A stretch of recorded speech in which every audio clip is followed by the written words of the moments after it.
Hey, what's happening, family? It's your man, Mark Black. You know what time it is. Welcome. Welcome to Sucka-Free Saturday. It is, as always, a pleasure and a blessing to be with all of you again. Before we get started, as per usual, I just want to remind everybody that check the links in the description field of every video. There's links to resources, reports, information there that can help you get started in understanding not just what I do, but why I do it. And if you haven't done so, consider becoming a supporter of your man's work. If you think my work is salient, if you think it provides you a value, then please support it, because we truly are our own media and we only have the media we support, right? So with that said, let's go into some greetings here. Thank you, Miss Denny, right out the gate. I appreciate the love and support. We have Sister August Dreams, who's at the plantation, but shalom to you, sister. I see you. Black Man 903 fam, what it do? What it do, brother? What it do? Brother James Harden is in the house. Darker Visions is in the house. Jackson J is in the house. Namaste, Brother John. I see you, fam. Brother Rob, peace to you, fam. My esteemed brother CRU is in the house. And we're going to go ahead and get started. Before I get started on today's topic, fam, I want to talk briefly about the recent situation. The beloved sister Toolbox is in the house. Get him. I'm gonna do it. I'm going. You trust me. Do I look like Nick Cannon to you? Because we're gonna talk briefly about this hullabaloo with Nick Cannon, right? Now, as some of you may know, Nick Cannon recently was called out on the carpet by the so-called Jews and other white folks for some statements allegedly being anti-Semitic. And as you all well know, we, the people, stood up for our brother Nick. First of all, I got a chance to review some of the statements, and there was nothing essentially or inherently controversial in what he said. There has often and always been a strain. Here, I'll crank it up just a little bit, brother, because I want to relax a little bit today. All right.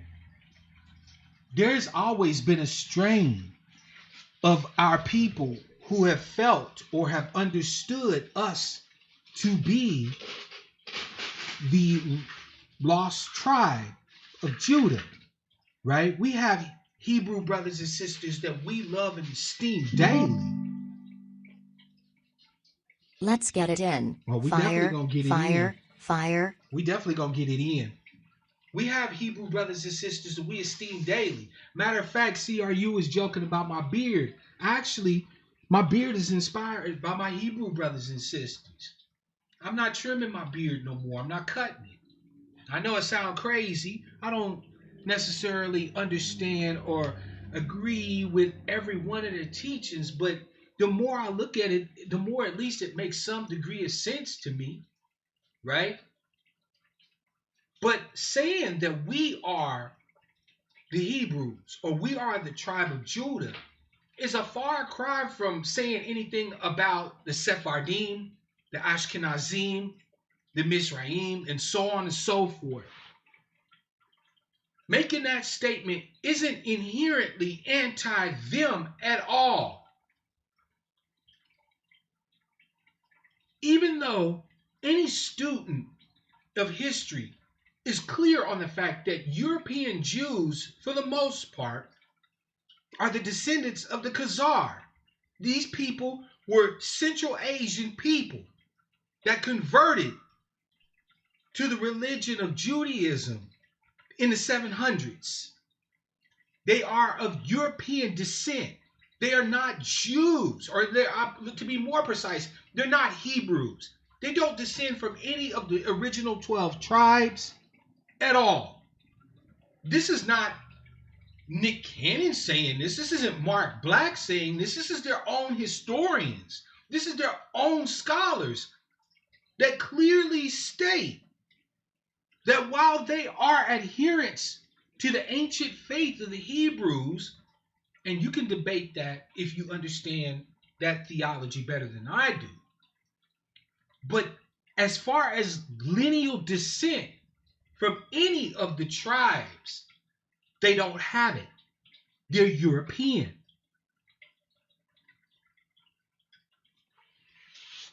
But as many of you well know,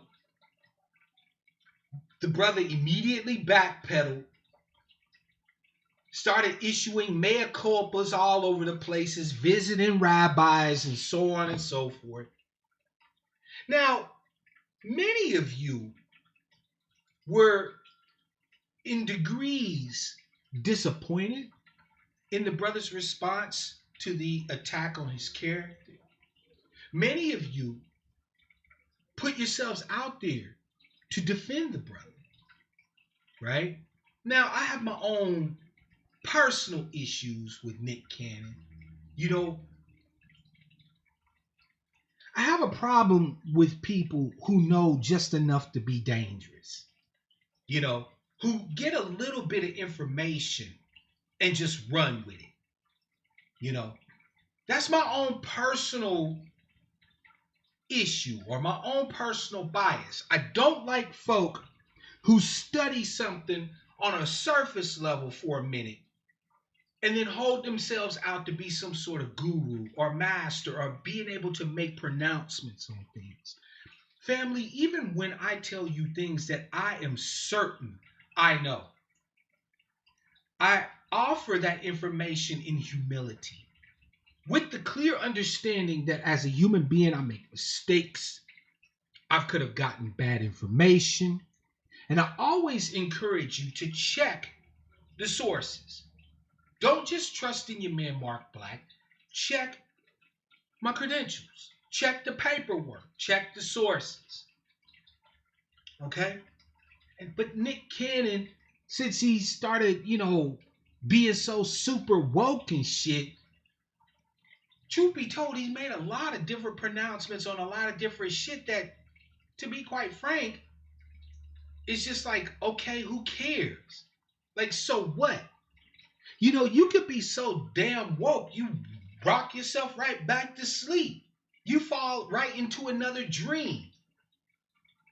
And that's my personal take on the Nick Cannon situation. That being said, I understand the sentiment of us wanting to protect and defend him. Because we are not clueless as to the history, the real history between us and the so-called Jews. We are not ignorant of the fact that there were many Jews who supported slavery, who were instrumental in our oppression. People like Judah P. Benjamin and other Jews, people who actively ensured the products and the cargoes of the slave ships, who came from Jewish financier families. This isn't anti-Semitism to acknowledge the fact that historically, at best, our relationship with the Jews has been problematic.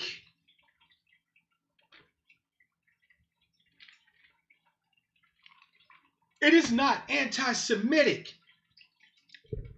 It is not anti-Semitic for us to understand that the state of Israel, as it currently stands right now, is practicing anti-black racism against their own fellow Jews from Africa, people like the Falashas, and so on and so forth.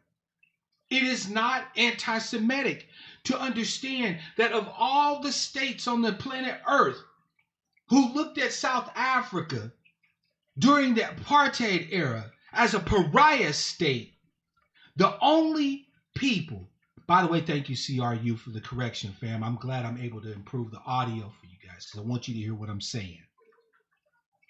The only state that backed the apartheid regime once they became a pariah to everyone else was the state of Israel. It is not anti-Semitic to admit that yesterday's victims at the hands of the Germans became tomorrow's perpetrators. It is not anti-Semitic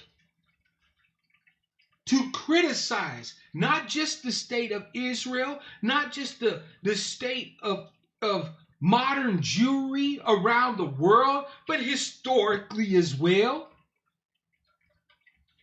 But here's the rub, fam. Here's why you will never again hear me talk about Nick Cannon. Had nothing to do with the brother backpedaling. Nothing. Was I disappointed? Nope. Because I really didn't expect much from Nick Cannon. You see, I never bought into the shtick that Nick Cannon was this super woke, super pro-black motherfucker to begin with. Because no offense, actions speak louder than words. You can put on a goddamn turban and use all the right language and this, that, and the third. Okay, that's fine and dandy. But what you doing for the people? And I'm not talking about you just saying stuff that makes us feel good. Anybody can do that.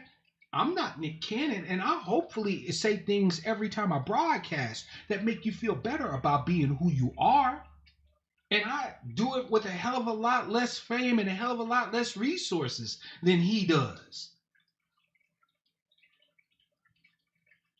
No, what did Nick Cannon do for the people? Because you see, fam, Nick Cannon is a perfect example of what we're going to talk about today.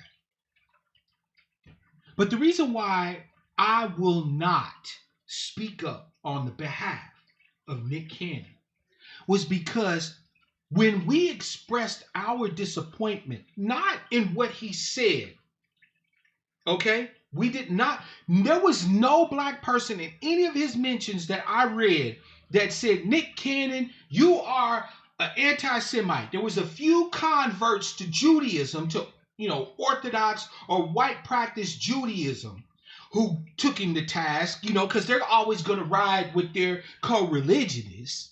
But other than them, there was no black people anywhere that I saw that had a problem with what Nick Cannon said. If anything, we chided him for not standing on his square. We're like, brother, we'll defend you. Fuck what they talking about. Stand on your square. You said what you said. No, when we did that, when we stood up for our brother and spoke to our brother Nick Cannon and said, brother, you don't owe these motherfuckers no apology. We'll back you. We ain't got no problem with what you said, and you are ours. The only persons that you need to answer to is us, and we don't have a fucking problem with what you said. So stand on your square. When he started backpedaling and he got the inevitable disappointed response from his brothers and sisters, his family, his tribe, this motherfucker turned around and blamed us. Posting passive-aggressive bullshit talking about, I'm so disappointed in black people. I got called a sellout. I want to leave Earth. Bye, bitch. That's why you won't hear me say a fucking thing about Nick Cannon. He could lose everything tomorrow. I don't give a fuck. Some of the comments made by the so-called defenders of the Jews was a hell of a lot more hurtful than some of the shit that we said in our disappointment with the fact that our brother could not summon up the courage to stand on his square, right? Which makes perfect fucking sense. If he's somebody we consider of influence and he says something and the first thing he does when getting a little pushback is start bouncing back like a wilting lily, of course your people are going to be disappointed in you. But when you then say that your people's disappointment represents a failure in your people, fuck you, Nick Cannon. Fuck you. Many will defend you. It will not be me. Today, fam, we are going to talk about rights and a whole bunch of other shit. Because you see, family, I've noticed something. Shout out to Queen Jet Black, by the way, and shout out to my esteemed brother Black Man 903. What it do, fam? What it do? Let me make sure I shout out everybody else that's popped in here. Sister Black Magic's in the house. I see you, fam. Ebony Roses, welcome to the broadcast. Fam, I've noticed a trend that I find to be a very disturbing trend. One of which, if we don't check it now, we won't have the opportunity to check it later. I have noticed a trend of black people who are screaming blue murder about their rights. Now I know what you're thinking. Brother Black, what the fuck is your problem, man? Have you been getting high this week? We have to stand up for our rights. I absolutely agree. I absolutely agree. But the problem isn't black people standing up for their rights.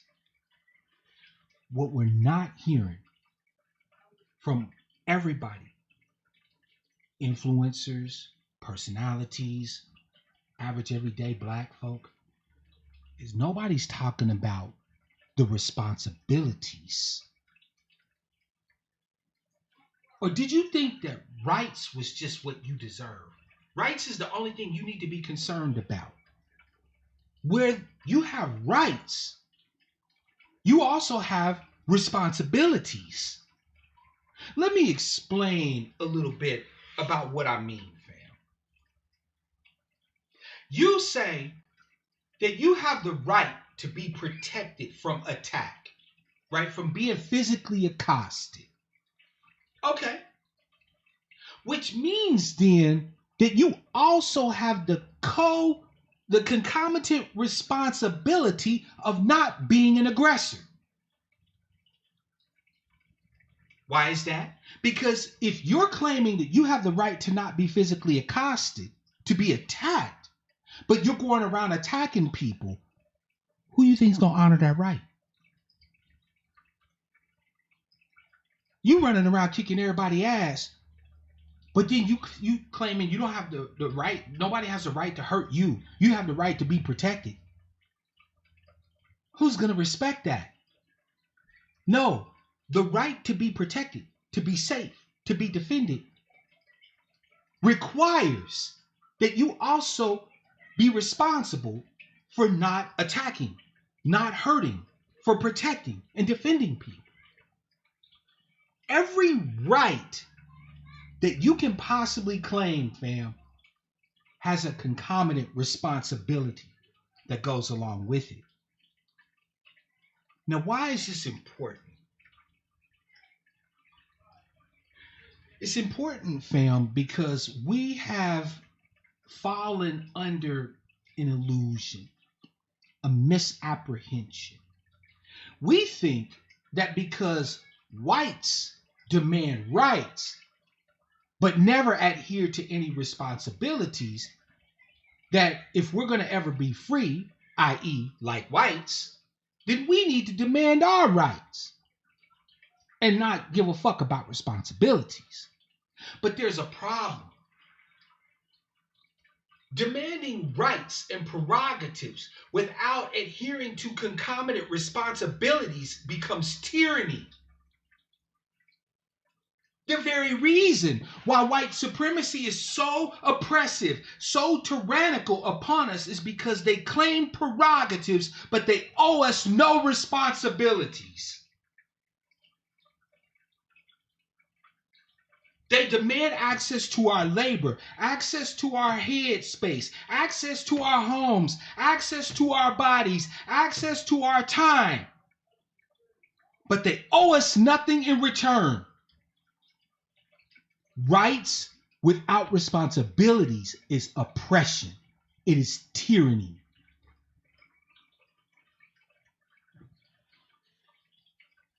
We, the descendants of the enslaved here in the United States, should have an inherent understanding of the need to reconnect our search for justice, our claim for rights, and the concomitant responsibilities that come along with that. But you see, with us trying to be like the buck, we have neglected the responsibilities that are owed to each other. We talk about unity a lot, family. We do. Our people, we talk about unity more than I think we talk about sex. Whenever there's a murder of one of us, somebody got bopped, some fuckery went on, somebody inevitably in the conversation is going to bring up the topic of unity. They'll say, man, this is why the white folks keep getting us, because we won't unify. Fam, I humbly submit to you that we don't even understand what unity actually is.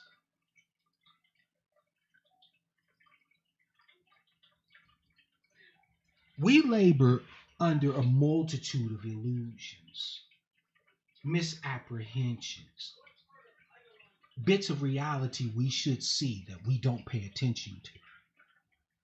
Another one of those misapprehensions, another one of those illusions that we labor under is that in order for us to have anything effective on the behalf of our tribe, everybody's got to be on board. If there was no other illusion that has hurt us worse, it is that. I'm here to tell you today, family, as your brother and one who loves you humbly, that if you think that unity requires that we find a way to cleave to every member of our tribe,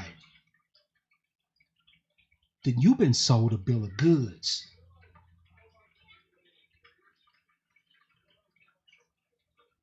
Recently, John Lewis passed away.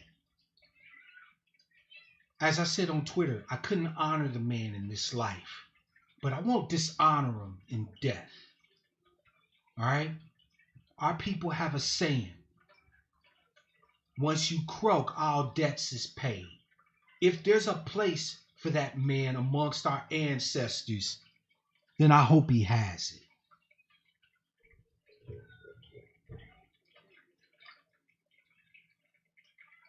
But do you think I want to unify with John Lewis? This man had access to power pretty much my whole life. I was born in 73, and this man has had connections and ties to power for decades, 47 years, because he just died, the other day, Thursday, Friday, right? And in all those decades of connections to power, to access to the political levers of power, what the fuck did this man do that in any way benefited our people? I've seen this man cry more for immigrant children behind fences than he has for people who he shares lineal descent, heritage, and tribal affiliation with. We got people who live where sewage pools up on the ground and makes them sick, giving them hookworm, and so on and so forth. We have black people that live in third world fucking conditions, and you couldn't get John Lewis to spend a second on addressing him, on addressing any of that. But I'm supposed to unite with him. I'm supposed to unify with him. Or how about this? How about these so-called Pan-Africanists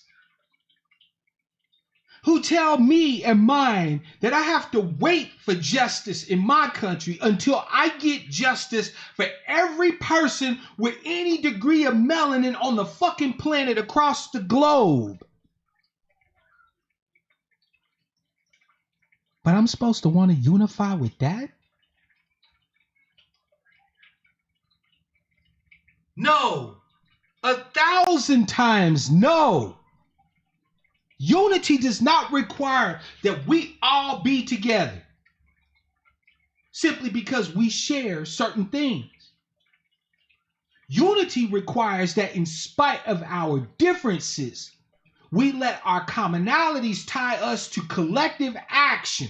And you don't need every black person to have that. This, like Taj said, this motherfucker thanked the police for their service while they was beating his ass. I feel bad for his family. I'm sorry for their loss, but he was no loss to me.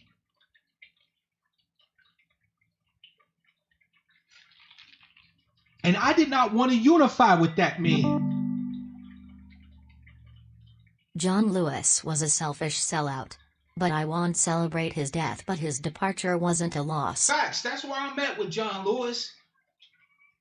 I couldn't honor that. I could not unify. I could not connect with that man in this life. There was nothing about him that screamed that we needed to unify any goddamn thing together. He was my enemy, truth be told. Even though we share the same lineage, the same heritage. Unity, fam, ain't about making sure that all of us are on the same sheet of music. What unity is that you get with the people that you know you share the same ties with, you find a bond with, and you connect with them and do work. Brother Morpheus was right. John Lewis made out like a fucking bandit for 40 years. I don't owe that man shit. He got all the accolades and honors and all the pats on the head from white America and being called a hero because he got his ass kicked one day in 1963 on the bridge in Selma. You know, it kind of reminds me of the instructions that Yeshua was giving people about holiness. John Lewis was very well paid for his service. He said, when you pray, he said, don't be all loud and out in the open like the hypocrites are. He said, because I'm telling you, the hypocrites already got their reward. He said, instead, go into your closet and pray. Go someplace where nobody even knows that's what you own.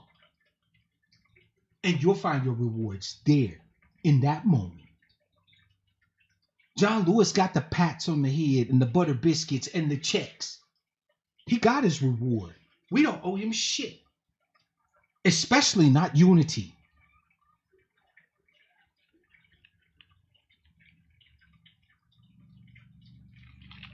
You have immigrants who come here who bear melanin in their skin, whether they from diaspora nations or they from Africa itself. And they will come here and they will disrespect our lineage, disrespect our modes of speech, make fun of the way we dress, the way we talk, the food we cook, the things we think, the way we express ourselves with each other. And we supposed to unite with that.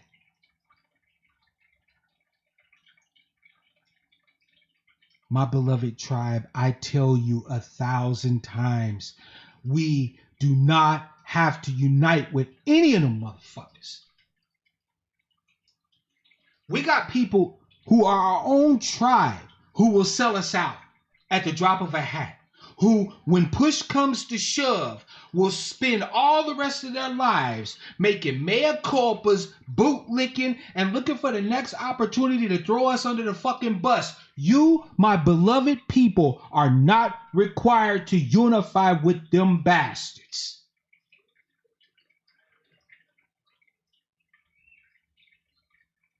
You are not required to unify with them motherfuckers. You don't have to spend your time trying to figure out, well, how do I make a connection with them? This, that, and the third. No. When these niggas show you who they are, believe them and keep it pushing. But here's the responsibility. When you find the people that are on point, that do care about our heritage and our lineage, who do demand justice for our people, you are required to unify with them. That's your responsibility. All we need are 300 Spartans. Not all of us. Facts. Queen Jet Black, by the way, I see you, sister. You know what? I'm not disappointed in him. Like I said, I didn't buy into anything that he was laying down. Nick Cannon could not disappoint me because I never believed in any shit he was laying down to begin with. When we talk about rights, family, we have specific responsibilities that allow us to ensure that our rights are adhered to, that our rights that we claim we can have. You have the right to have advocacy. You have the right to have people who fight on your behalf. But what this means is that you have the responsibility to unify with those who are willing to do this on your behalf. Like our sister Yvette said, I throw a chair, you throw a chair. Nick Cannon didn't even realize that he could have just kept saying the shit he was saying, and every nigga would have backed his play. Even those of us who don't like Nick Cannon would have been like, hey, yo, they can't talk to our brother like that, man. Fuck them motherfuckers. He didn't realize his responsibility. He just wanted his rights. Nick Cannon just wanted to be able to get on somebody's platform somewhere and say whatever the fuck he like, but without the responsibility of standing on his motherfucking square. If you come and speak to Mark Black about anything, I'm not always right, but I'll be damned if I don't stand on my square. If I know I'm right and I know I'm 100% on something I say, I dare you to try to make me apologize. I dare you. Be like, hey, that's anti-Semitic. Mark Black is anti. I don't give a fuck if you think I'm an anti-Semite. I don't give a fuck if you think I'm racist, bigoted. I don't give a fuck if you think any of that shit about me. Because what I'm saying and who I'm speaking to ain't you.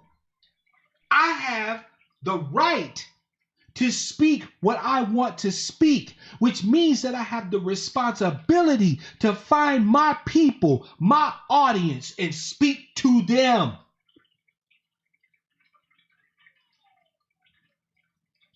But we, beloved, we done got caught up in a trick bag.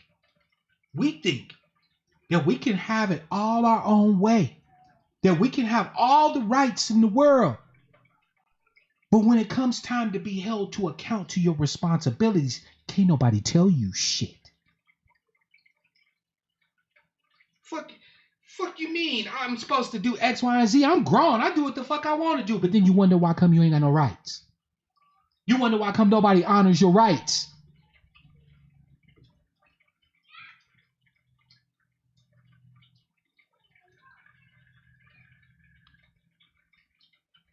You damn right. I'm going to let Morpheus' comment read out. By the way, thank you again, Brother Morpheus, for the love and support, and I appreciate your comment. I want everybody to hear this. The thing to understand, fam, is that rights require responsibilities. My duty to fight WS requires I challenge PPL who seem to have the same goal as me but push suicidal tactics. Can't unify with suicide and self-sabotage. That's facts. I'll read it out again. Our duty, our obligation to fight white supremacy requires that we challenge people who appear to be on our team, but their tactics and stratagems push us more into the grave. You can't unify with people who are insistent on continuing to maintain behaviors, ideas, and so on and so forth that slit our people's throat collectively. You know, the fact is that ultimately at the end of the day, who cares if Nick Cannon really thinks that we are the descendants of the original Hebrews? Like, what does that really change in our war with white supremacy and white domination? Nothing. So the brother can think whatever he likes. I don't have to agree or disagree. But when I put my name up, or when I put my ass out there to say, our brother Nick Cannon answers only to us, and he don't owe us no apology. Speak on, brother. Say on. Speak that shit. His responsibility is to continue fucking talking, not fall back, not turn into a jelly-back, wilting lily, yellow-belly cur.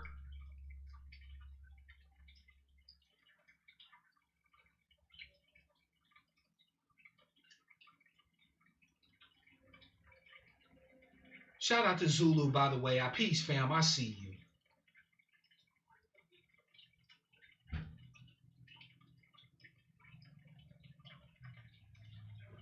But you know what, though, family?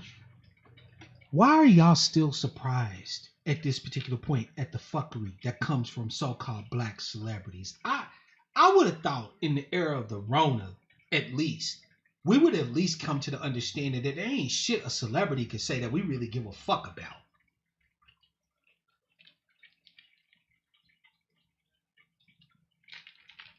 Every celebrity we know, every single one we know, was made by white people. There should be nothing else that you need to know how you need to interact with celebrity. There is not a famous person, no famous person of our lineage in this country, except our ancestors, that white folks didn't make, that didn't prop up.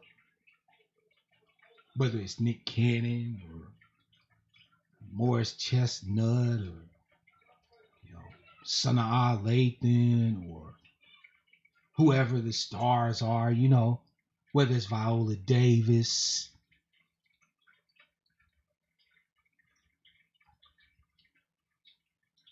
Morpheus, I disagree. Nick Cannon wasn't buck broken publicly. He was already buck broken. Think about this, fam. If Nick Cannon was somebody that you could actually count on to stand on his square when push came to shove, would he be putting on all these affectations and shit to try to impress you with his super pro blackness? NC was buck broken publicly. He was a proxy for US. Yeah, now that part I agree with you. They done him like they want to do all of us. That's facts. But my point is he was already broken.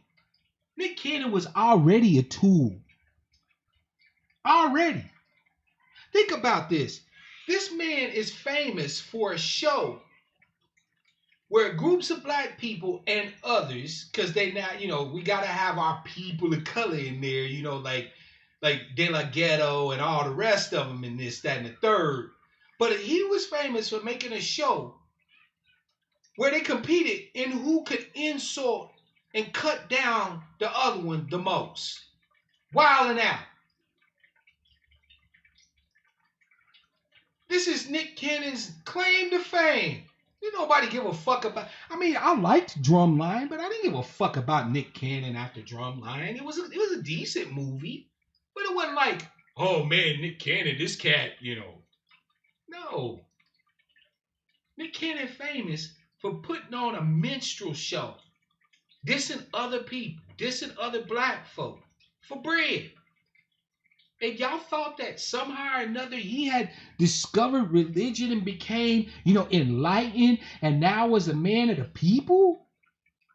Please. We too easily impressed.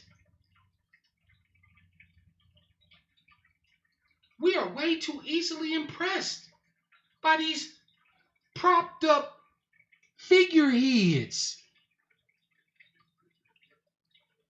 Every black celebrity you know is a propped up figurehead of white supremacy. Every single one. Your favorite sports star belongs to white supremacy. Your favorite actor or actress belongs to white supremacy. If white supremacy is paying them, they own them. He who has the gold makes the rules. We actually agree then. I knew when I saw him buck his eyes with Reza Islam. His Don't Vote song had me fooled until I saw him buck his eyes in 2018. I hear you. I remember watching that video where he was standing out in front of the polling places and shit. I was like, wait a minute. I was shocked. I was like, wait, that's Nick Cannon? The cat from Wild 'N Out? The fuck is he on now? Like, I'm not gonna front. I'm certain many of us saw that Nick Cannon was like, whoa. Who is this? What up, Engage in Black? I see you, fam. By the way, shout out to Charles M. and Engage in Black. Welcome to the broadcast, fam. I see you. All of these people are propped up in place by the powers that be in order to serve a purpose. And that purpose is simply this: to give you the illusion that you have a seat at the table, that you have a voice speaking for you.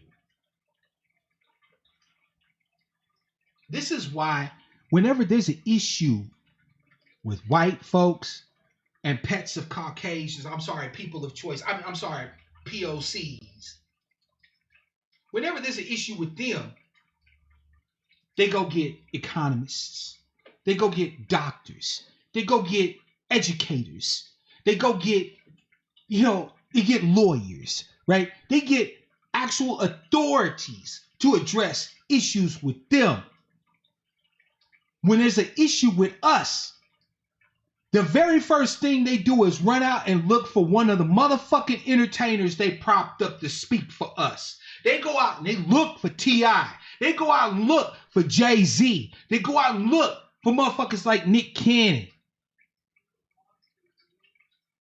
They don't go and reach out to famous black, economists, famous black doctors. Matter of fact, they'll take our best and brightest and prop them up in positions they not even fucking qualified I'm just for. saying that the WS brought him out for a public abuse and buck break as a proxy for us and message to us. Oh, I agree 100%, Morpheus, on that with you. Me and you on the same fucking sheet of music with that one. Yeah, Nick Cannon took the lash and they want to make sure they give all us. And they posted him up as a warning. Fam, to show you how insidious these bastards are, whether you like his politics or not, right? Whether you like the man's politics or not, the man who's the current head of HUD, right?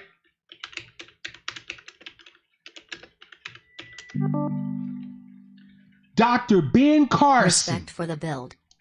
You're very welcome, Rogish, the build monger. I appreciate you, fam.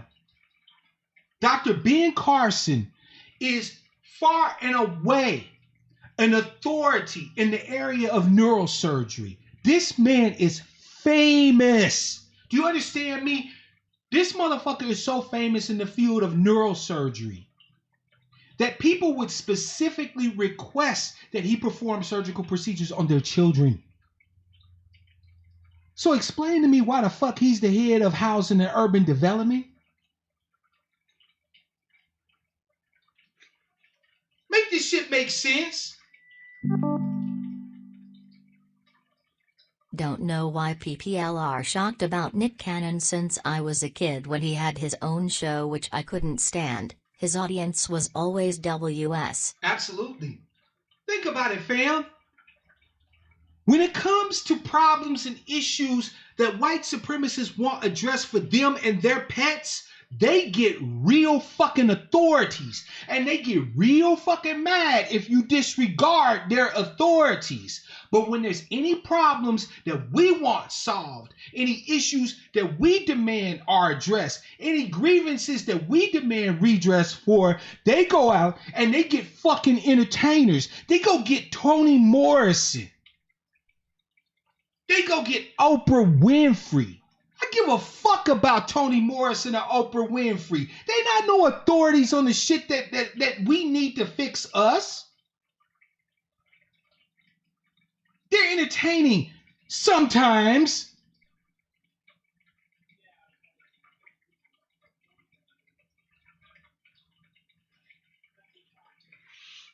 The very fact that they can't take anything we demand seriously enough to actually engage real authorities and subject matter experts on the matters to ensure that we not only understand what the problem is, but how to resolve it tells you everything you fucking need to know. Respect. Thank you, Sister Money. I appreciate you. Why do we still have this love affair with celebrity? Why? Why do we still care about any fucking thing they say? They don't speak for us. The only celebrity that I know recently that's got their head somewhat right is that motherfucker Dave Chappelle. In his latest comedy special, Dave Chappelle said, yeah, I know y'all want me to talk about what's going on out there with George Floyd and so on and so forth. He said, but it's not my turn to talk. I'm going to let the streets do the talking. I'm not their voice. Dave Chappelle had enough fucking humility to understand that there's a time for celebrity to be jibber-jabbering and running off at the mouth, and there's a time for the people to speak. He's the only motherfucking celebrity I've seen recently that actually had this shit right.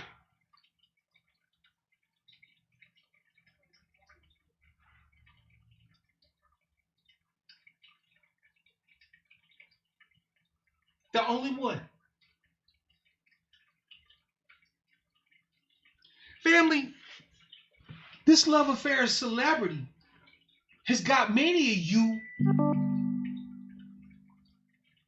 You spoke facts about how the WS insult us with entertainment celebrity as our leaders.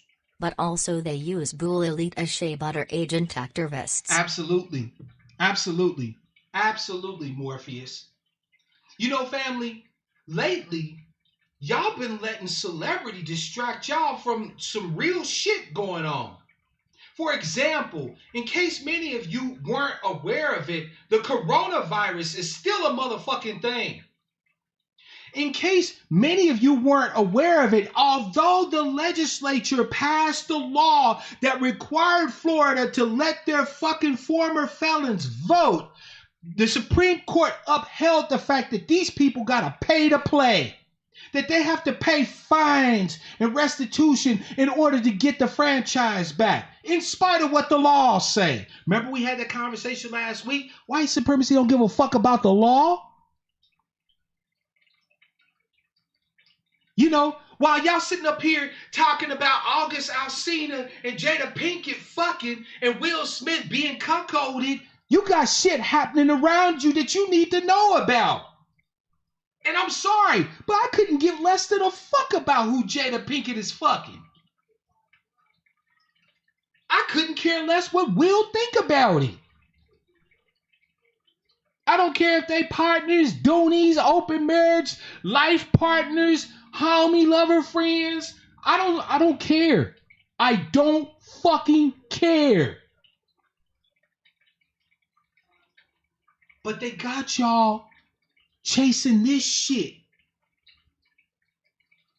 They got y'all chasing celebrity. Worried about what Nick Cannon talking about or not talking about. Worrying about what Jada and Will talking about or not talking about. Now, there's supposedly some shit where Tory Lanez shot Meg Thee Stallion. Like, first of all, I never met any of these motherfuckers in real life before, ever. I barely know Tory Lanez because I listen to some of his shit and it slaps. And I haven't never heard anything or seen anything by Meg Thee Stallion. I don't know who the fuck she is. If she walked into my front door right now, I wouldn't recognize her. But I'm supposed to be in some way affected by the fact that they had an altercation of some sort and he supposedly shot her. Engagement Black, I feel you. Maybe I should know about her, but I don't care.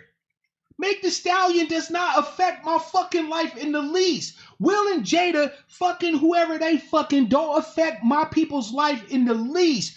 My people are facing foreclosure in the millions because we haven't been able to fight this government for assistance during the time when they got everybody fucking working from home except us. When they got everybody out there, you know, who they call us essential workers. You know what essential means? It means essentially dead.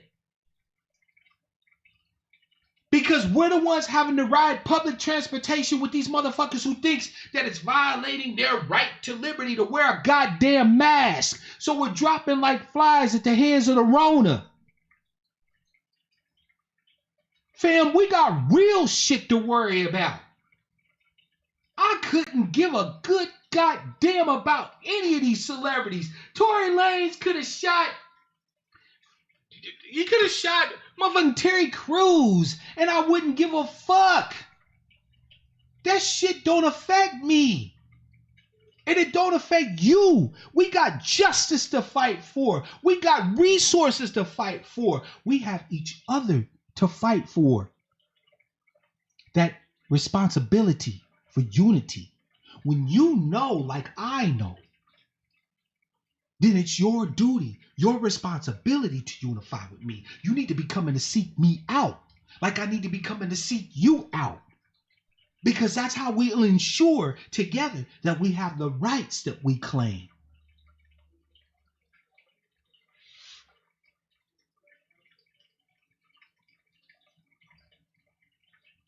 Morpheus said a word. I have to wonder about you Negroes who are so goddamn scatterbrained and easily distracted that the latest celebrity news is something that you need to give any goddamn care or concern about.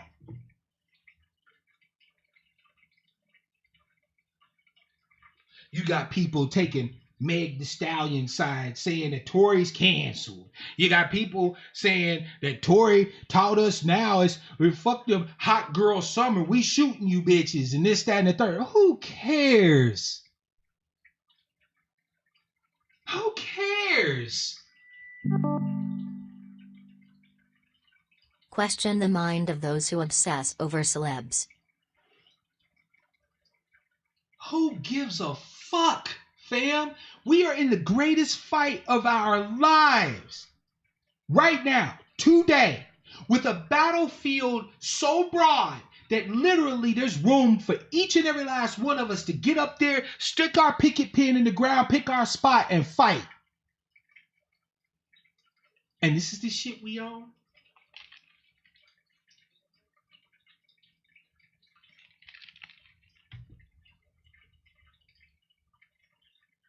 You got motherfucking cops rolling up through various cities in unmarked vehicles, wearing only camouflage with police on the front, snatching motherfuckers right off the street.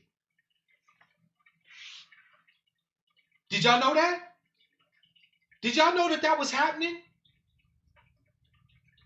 That you have federal officers who will not identify themselves, who will not read you your rights, who will roll up on you because they think you fit the description, snatch you off the streets while drawing guns on you, slap you in a van in handcuffs, and drive the fuck off.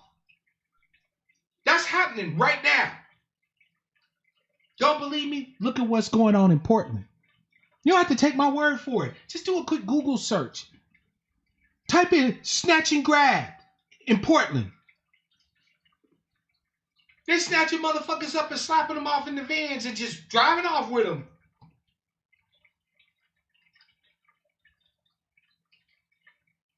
But y'all worried about Jada's entanglement with August Alsina. Really? Here's a matching video.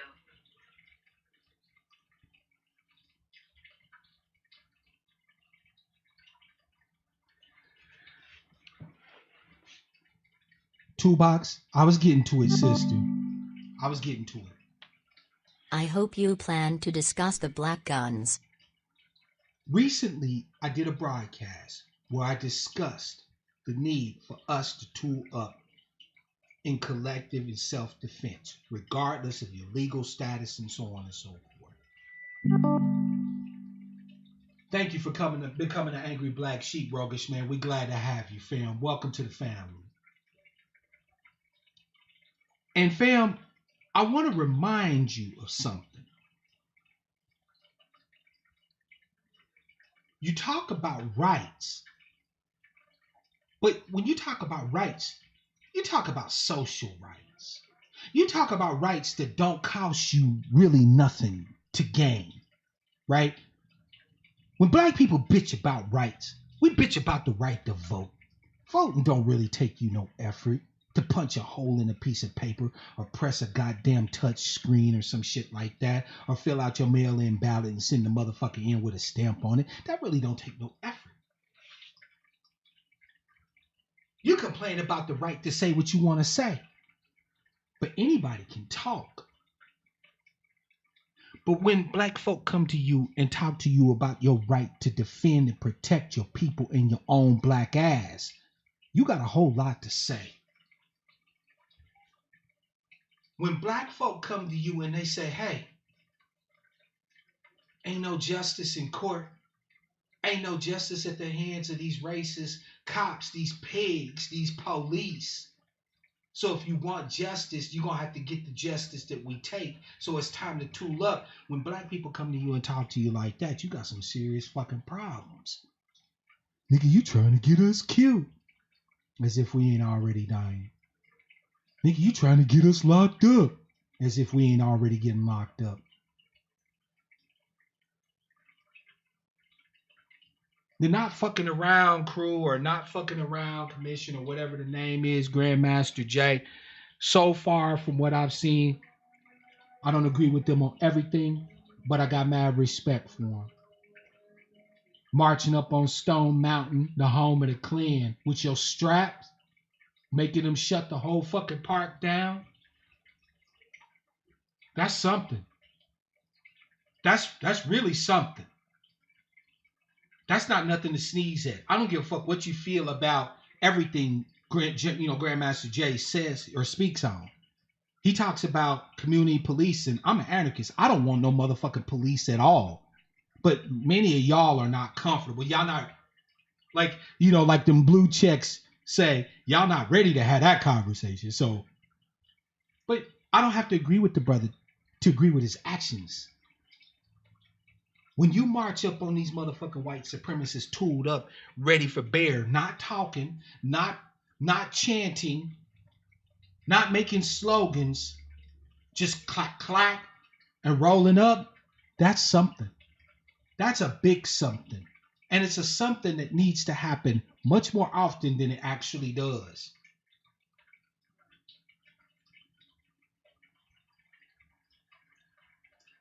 We are going to have to find our way to accept responsibility again, fam. There was a time when our tribe in this country were bound by ties of responsibility to each other. In spite of our flaws, in spite of our differences, we had no choice but to acknowledge our duties and responsibilities to each other.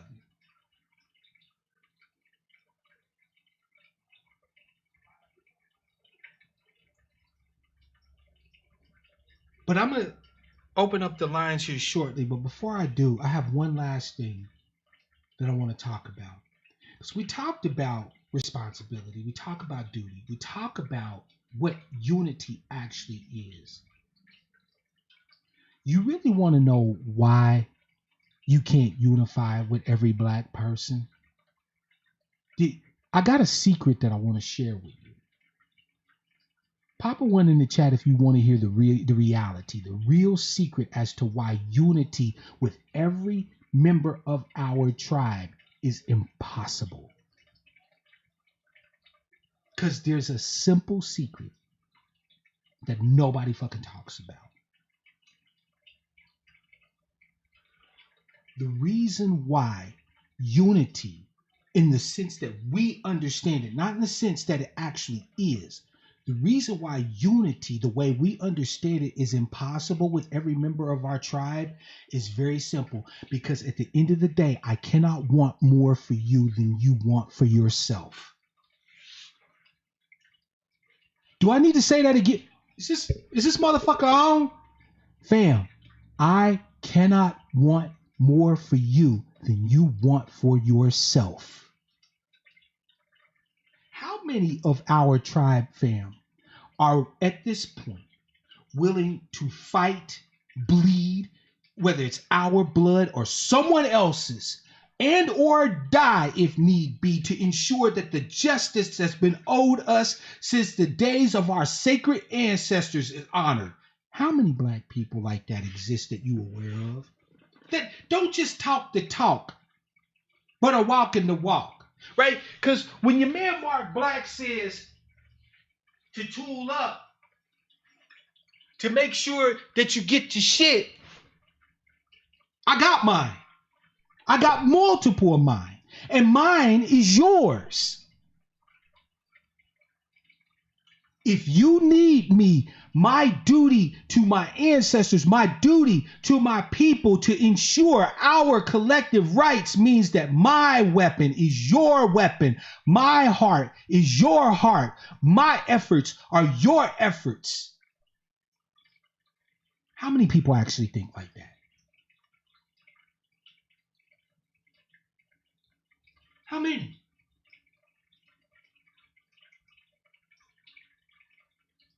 If they don't think like that, fam, you can't unify with them. Because you can't want more for them than they want for their motherfucking self. If they don't want to lift the boot of the buckler off their neck, they just want to move the boot further down their back, or, put the boot on the left cheek of their ass, or whatever the case may be. You can't fucking unify with them.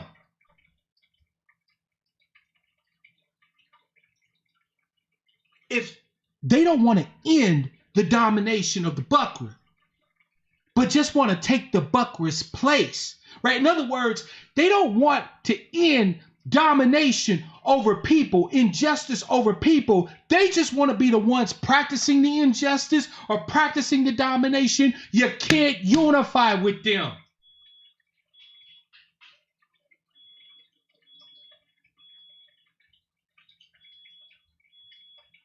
If they're not at this point willing to give it all, willing to take it all, leaving no option off the table, leaving no stone unturned, leaving no tool unused, no weapon unwielded in this final push for our justice claim as the descendants of the enslaved in the United States, they are fucking useless to us.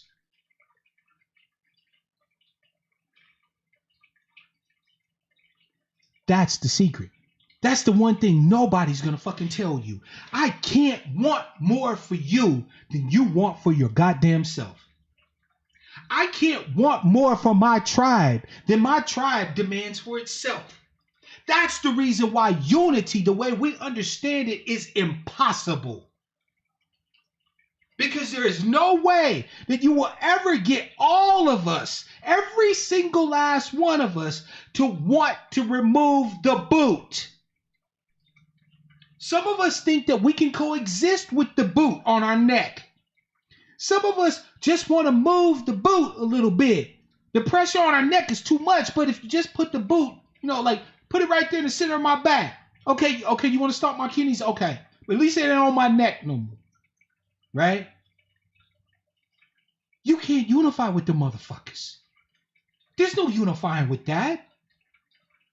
Because all white supremacy has to do is just move the boot. And you lose them.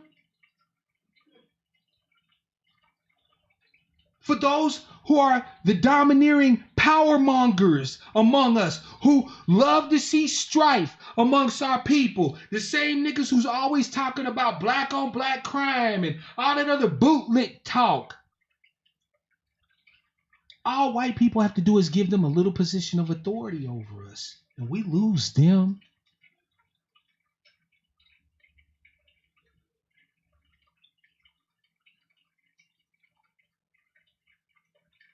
Our ancestor Frederick Douglass said, "Find out what a people will quietly submit to, and you will know the limits of the injustices they will suffer."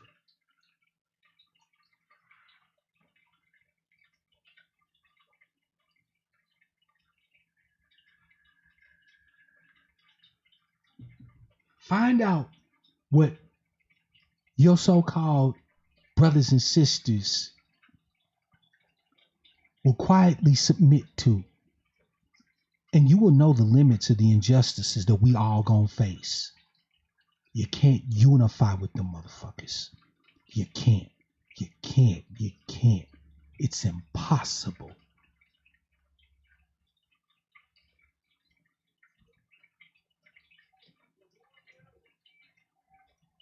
No more discussions of your rights.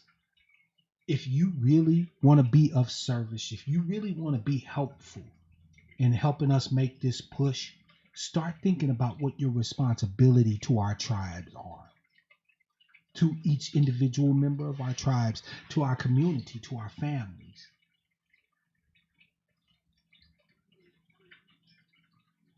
Start disillusioning yourself. And the first and most easiest thing you can do to do that is to leave black celebrity alone. I don't give a fuck about black celebrity anymore. I don't care how many millions they got. I don't care what cars they drive. I don't care if they moving on up to the east side with a deluxe apartment in the sky. I don't give a fuck about none of that. Fuck black celebrity. And the third thing is to understand the reality of the matter. And the reality of the matter is, fam, is that at the end of the day, you can't unify with people who don't want the same thing you want for them. It's impossible. I can't love you more than you love you. I can't want for you more than you want for you. I'm sitting here bleeding and crying and suffering and struggling for freedom for you, but you don't want to be free. I'm sitting here fighting for justice for you, but you're not really interested in justice. Especially if it means you don't get the bag. Right? Fuck I look like. Sitting here wasting my life away, wanting more for you than you want for yourself. That's not unity, fam. That's not unity. That's not upholding your responsibilities. You tell people what it is that you want for them. What I want for my people is justice. What I want for people is protection. What I want for my people is access to resources. What I want for my people is the end to oppression from all sources. What I want for my people is to finally have a space to fucking stand with our heads held up under the sun and to be able to go,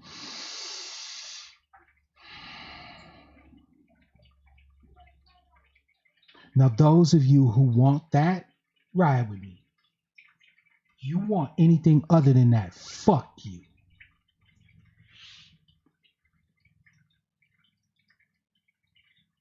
Real talk. No animus, no hatred, no rancor. I've made clear what I live, breathe, fight, eat, sleep, and live, and ultimately will die for. If you're with that, then you're with me. We can unify. If you are not with that, fuck you. Whatever happens to you, happens to you.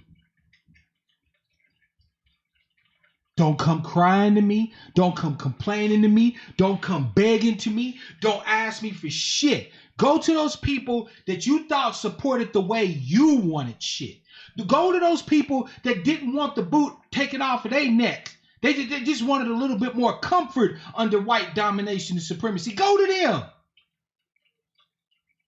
Go to the people who thought that they could ride their way and boule their way into a motherfucking safe sinecure, a little secure spot under white supremacy for theyself.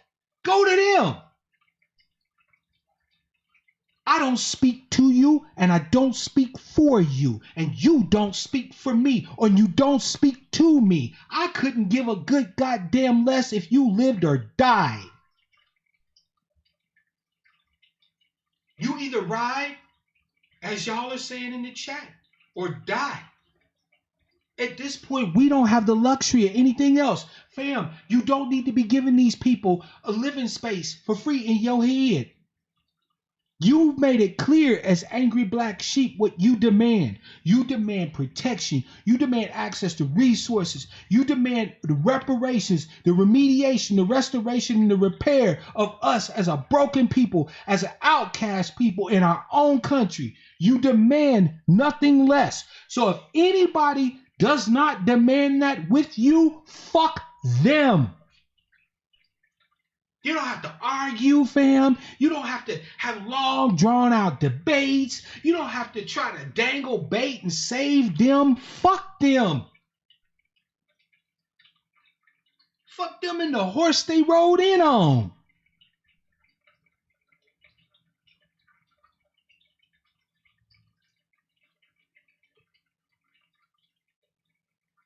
I've been trying to tell you that this advocacy, when it's tied to our heritage and our lineage, makes activism so easy. It makes shit so clear. It makes it so simple, fam. I'm telling you, it makes it so simple. You don't. Shout out again to Yvette and Tone for framing it in a way that allows those of us who adhere to the core of what it is that they said to have a power that our people have never had. Because adhering to your legacy, to your lineage, to your heritage makes advocacy easy as fuck.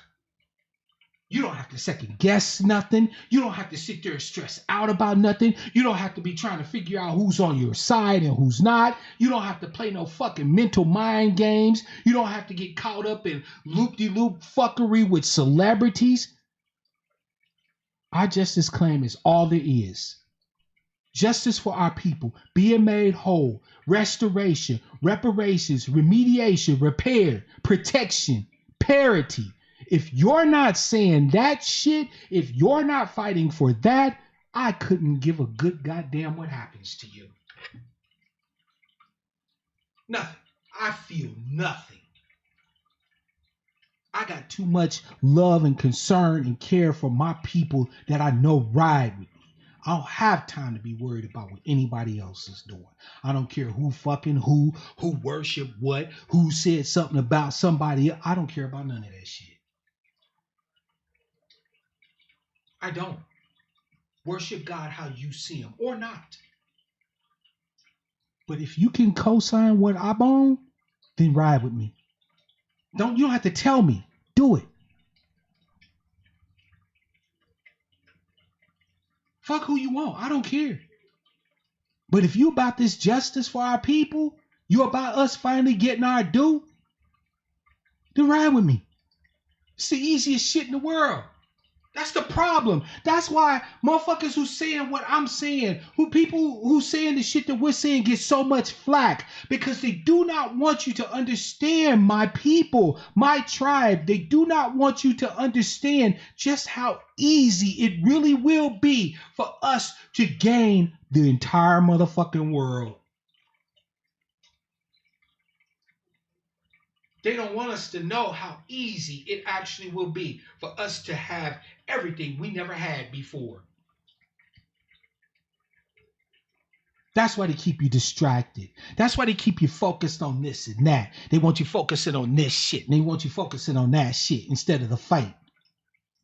Because the fact is, fam, is once you understand not just that we're fighting, but what we're fighting for and why we're fighting, advocacy, activism, That warrior mentality, you can't escape it. The shit bubbles up in your motherfucking chest. Warrior mentality sits there across your frontal lobe. You go to sleep at night thinking about the shit you gonna do to these motherfuckers tomorrow. Should your bed not become your cooling board?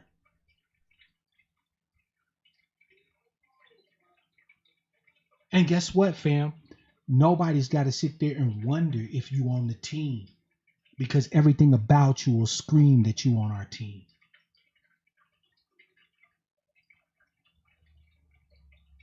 You feel me? Y'all don't have to sit here and be wondering, damn, are they really for us? Are they celebrities? Yeah, then they ain't for us. Because white folks don't let them be celebrities if they for us. They become targets. They don't become famous.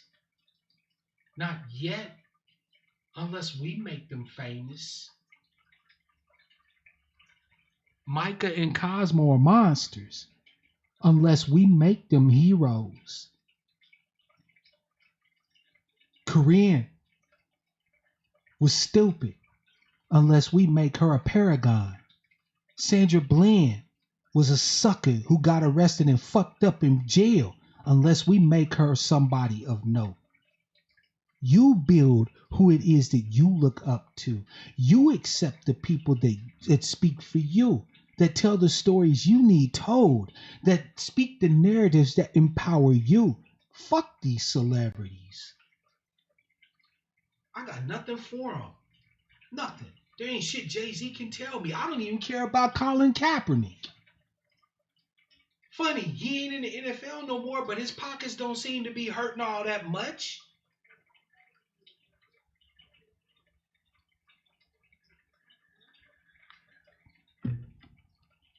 Before I take a call, fam, because I'm getting ready to open up the lines, I got a small announcement that I want to make. I've been fortunate to qualify under YouTube to have members of my channel. Now, as many of you know, I've always had my Patreon, and I appreciate those people who are my patrons. You feel me? And that's okay, Morpheus, because you know I'm going to be checking it out and thumbing it up anyway. You and I don't agree on everything, but I respect to hell and back what you say, fam. And you know I'm going to pay to listen. So please, I look forward to that video, fam. But I'm going to be working things a little differently. If you want to support my channel, become a member. There will be tiers, right? Everybody who becomes a member of the channel will get a special shout out at the end of every broadcast. Every single one. Right? But at certain membership levels, there's certain perks and benefits that come with it. There's a lot of stuff that we talk about that I can't talk about on public live broadcasts. Things that I want to educate you guys on, such as counterinsurgency, small unit tactics, land-based acquisition, and other things. I could go into detail, but I won't. But my members, the Black Sheep, will have access to videos that talk in depth on these specific subjects, on the things that I really wanted to share with you, that I really wanted to make sure you understood and that I could teach, that I could provide you actual resources to, where you would learn and be able to put into practice real shit. And for the members that support me at the highest level, one of my broadcasts per month will be only for them. One of my Saturdays is going away. It'll be dedicated to the angry Black Sheep. It's not there yet, fam. I've just applied for membership. But be on the lookout, all right? I'm going to be offering everybody an opportunity to support my work, to actually get something in return. I'm not asking you to just throw money at your man. I got stuff that I want to teach you. Real shit. Real shit that you can click on a video and review over and over again until you got it. Real information, real stratagems, real tactics. Because the Angry Black Sheep is not about problems. We're about solutions. And I've been wanting to provide you solutions, but this is a public platform. right? Membership has its privileges. So be on the lookout for that, because I want you to be able to take advantage of what it is that I want to offer you. All right. So with that said, fam, 425-296-1980 is the number. Tell me what you think, fam. Are you tired of hearing about a bunch of motherfuckers spouting off about their rights, but ain't nobody can talk to them about no responsibilities? Were you previously thinking of unity as that we all got to get with each other, we all got to come together, this, that, and the third? I want to hear from you. 425-296-1980 is the number. Let me read some of these comments. Black man said they accept that LGBTQ, DACA, and trans, but a brother or sister get out of prison and stay on it. Yep, absolutely. And the Supreme Court actually upheld the bullshit, black man, that Florida making these. And you know what's the crazy part about it, fam? When you study Florida's system, you could owe a fine and not even know you owe a fine, because they don't have a centralized location where fines and fees and restitution and stuff is compiled, so you know exactly who you owe and how much you owe. So you think you paid off your shit, and then when you go to vote, turns out you can't vote because you didn't pay off something you didn't even know about. It's fuckery. But what do you expect?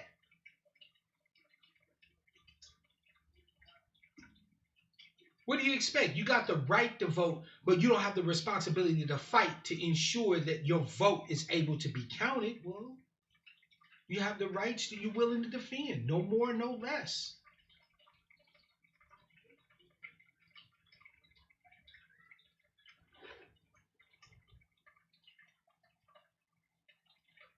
(425-296-1980). Yeah, you know, John Lewis, I thought about that. Somebody said that John Lewis, I think it was, let me see here. John Lewis, they'll say, yeah, John Lewis would have wanted us to vote that way. You know, black man, I feel you on that one. But John Lewis is only an icon. He's a legend in white folks' mind, in the Buckra mind. Black folk ain't really fucking with John Lewis like that. Sure, you got some old ass, decrepit, boomercrats who might have some respect for John Lewis, but I don't know anybody in the younger generation that will be influenced by the fact. Matter of fact, they talked all that shit about Biden winning South Carolina and this, that, and the third. That was because Clyburn was able to rustle up all the old heads. But when you look at the vote and the breakdown, young black folk wasn't really fucking with Biden like that. Biden's in for a rude awakening if he thinking that we gonna fuck with him like that. Fuck Jim Crow Joe. We don't give a shit what Clyburn say or anybody else say. I'm not riding with Jim Crow Joe. If Trump get another 4 years, fuck it. I don't care. We've survived way worse presidents than Donald Trump. Do I like the motherfucker? No, I think Donald Trump is a goddamn corrupt ass traitor. I didn't put Donald Trump in the office. Don't look to me and my people to be your political mules to get him the fuck out. You ain't offering us no restitution. You ain't offering us no reparations. You not offering us a specific and tangible agenda for the descendants of the enslaved in the United States. Man, fuck you. I don't care who's sitting in the White House behind the resolute desk. Give Donald Trump another 4 and see if he don't fuck this country into the ground. And you won't have nobody to blame but yourself. Don't look at me and mine. You had a chance to offer us something, to engage with us, to get us involved in the process. But no, what you wanted to offer us was goddamn murals and platitudes and statues being torn down and shit. I don't want none of that. I want justice. I want to be made whole. I want restitution for the blood of my people that cries out from the ground. You ain't offering that? Fuck what you talking about.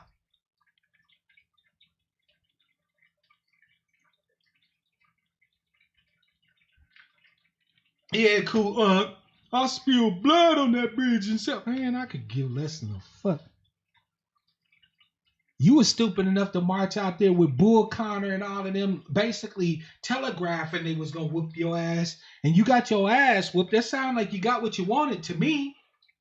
Just saying, not trying to knock what they was trying to do. You know, that was their right as my people, as my tribe's people. If that's what they believed in, that was their right to do. But I'm not gonna sit up here and say that was like the best move. You know how they say let your next move be your best move.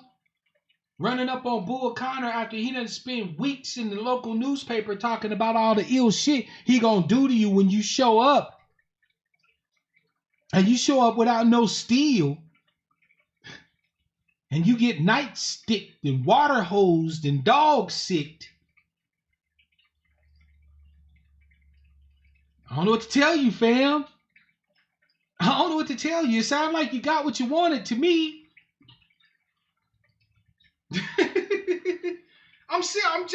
fam, am I talking out the side of my neck? It sounds like they got what they wanted.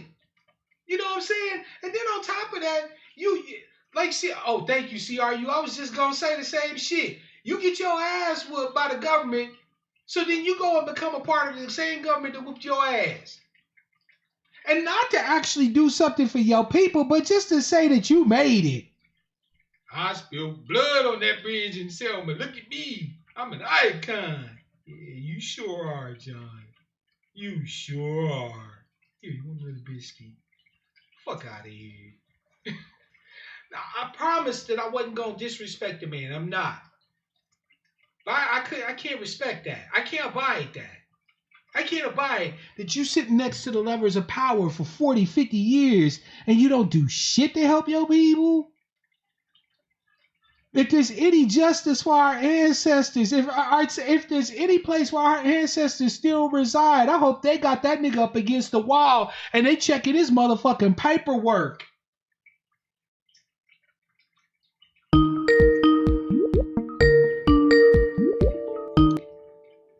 Caller from 413, it's your man Mark Black. What's your name? This shit don't make no sense. Hold on a second, because my system crashed. I'm gonna let the people know that I'm back.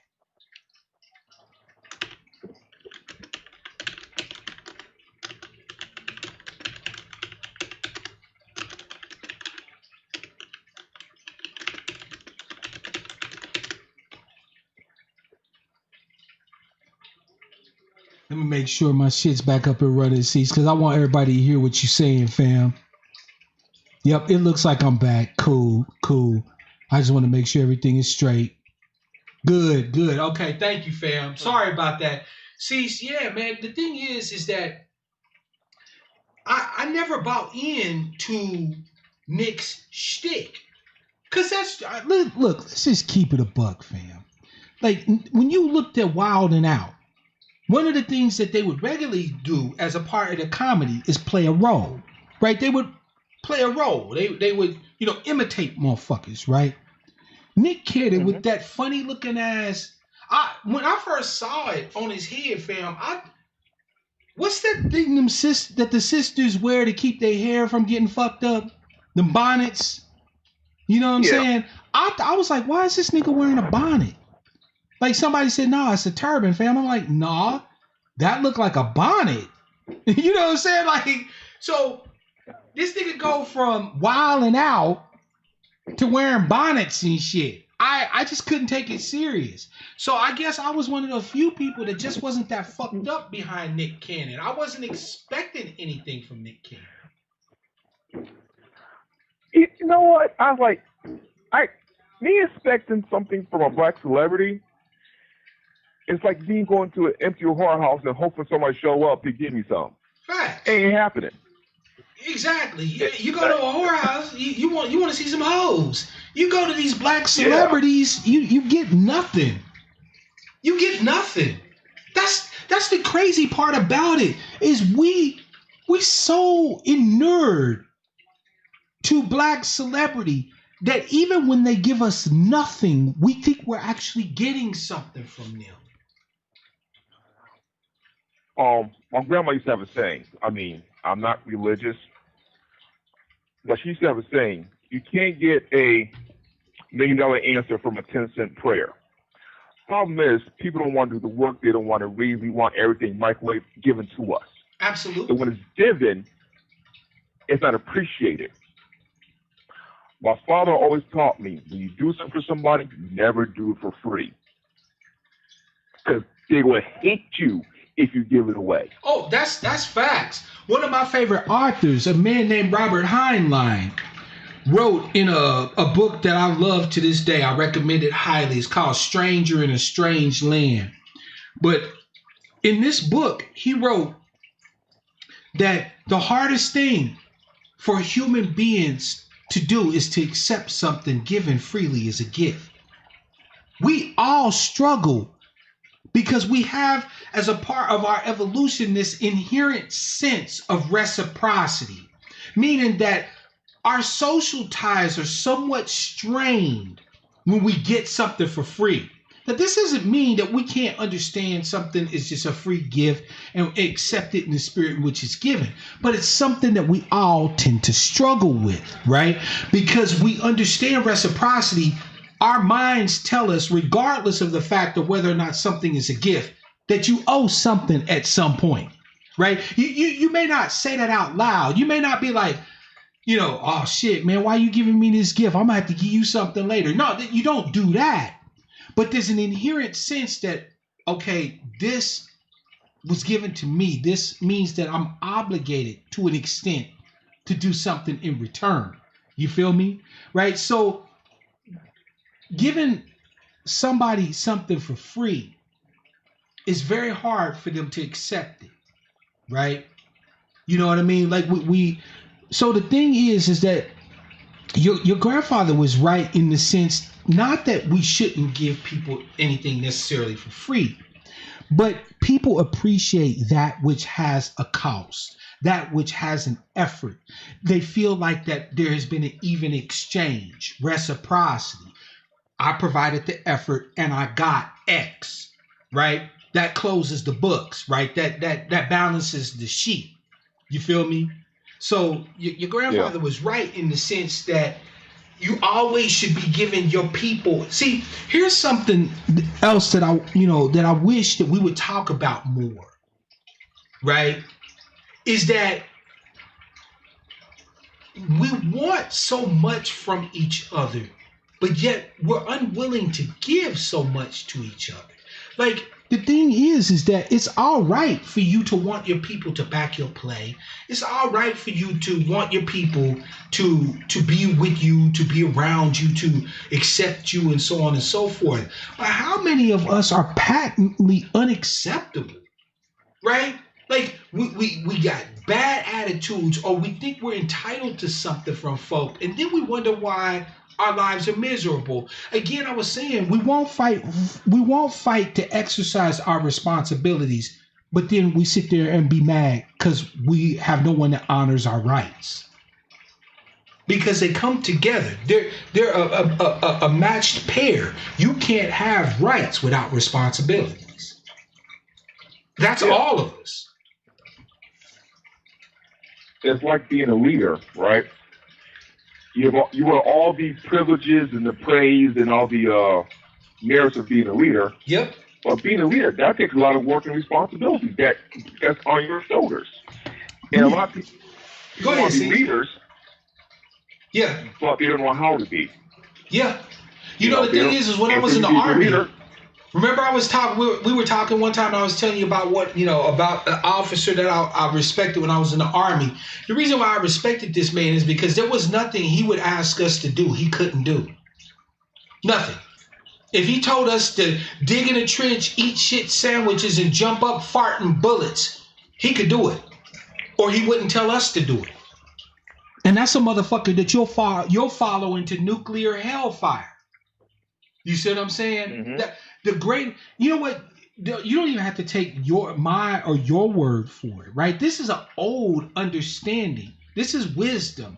Yeshua himself said the greatest among you is the one who serves, right? The one who serves the most people is the one who literally has the most power. Because of those ties of reciprocity. In other words, the more you give, the more you serve, the more you gain. And we, as a people, seem to have forgotten that. We want niggas to bow down to our authority. Well, you know what? Guess what? Maybe you need to give a little more. Maybe you need to be willing to step up and answer to your responsibilities when it comes to your people. And then we would have no problem giving anything that you ask. But people demand their prerogatives cease, but they don't give a fuck about the responsibilities. You know who's like that in this agree country? White folks. Yeah. Y'all need to start going out on faith. Well, faith without works is dead. Where's your work? Show your work. Show your work. What have you done for want me to follow you? Why should I take your lead? Thank you. That's all it is. And that's all it is. And that's why I look at and that's why I look at certain people that consider, and I'm putting in air quotes, leaders. And it's like, well, where's your work? What have you done? If you look them up, they haven't done much. Like Barack Obama. I had people in Chicago tell me they didn't know who that man was, but he was a community leader. Facts. I had cousins they're like, don't vote for him. We don't know who he is. He did some concert. I think he did something with Bernie Mac was alive, and Kanye West and a few others backed him. Well, other than that, they never heard of this man before. Let me tell you something, the DNC. I read an article recently that said that Barack Obama is slated to be the first billionaire president. Do you understand what I'm saying? I'm talking about all the motherfucking 43 presidents that came before him, all these white motherfuckers. And not a one of them died a billionaire. Barack Obama is slated to become the first billionaire American president. Oh, he was well paid for the fuckery he laid down on us, fam. He was well paid. Remember that Newsweek article on the cover? The first gay president? If you can remember that cover. I don't remember that cover, no.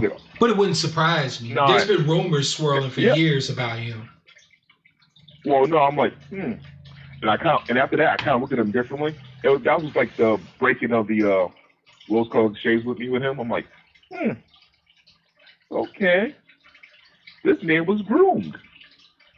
I never bought into, and I'm not saying this to hype myself up, right? But I never bought into the Barack Obama hype. I paid too much attention to politics in general to get caught up in the smoke and mirrors, right? I knew what Barack Obama represented to most black people, but I also knew that he was king made. Like when I saw him, this no-name nobody speaking at the Democratic Convention in 2004, I was just like, that shit don't happen. Like, this dude is somebody they looking to push. You see what I'm saying? Like, that doesn't happen. You feel me? And Barack Obama's about to become a member of the Billionaire White Boys Club. That's a fact. Matter of fact, let me see if I can find the article for y'all. I'll show you on the teaching screen. Give me just a second here.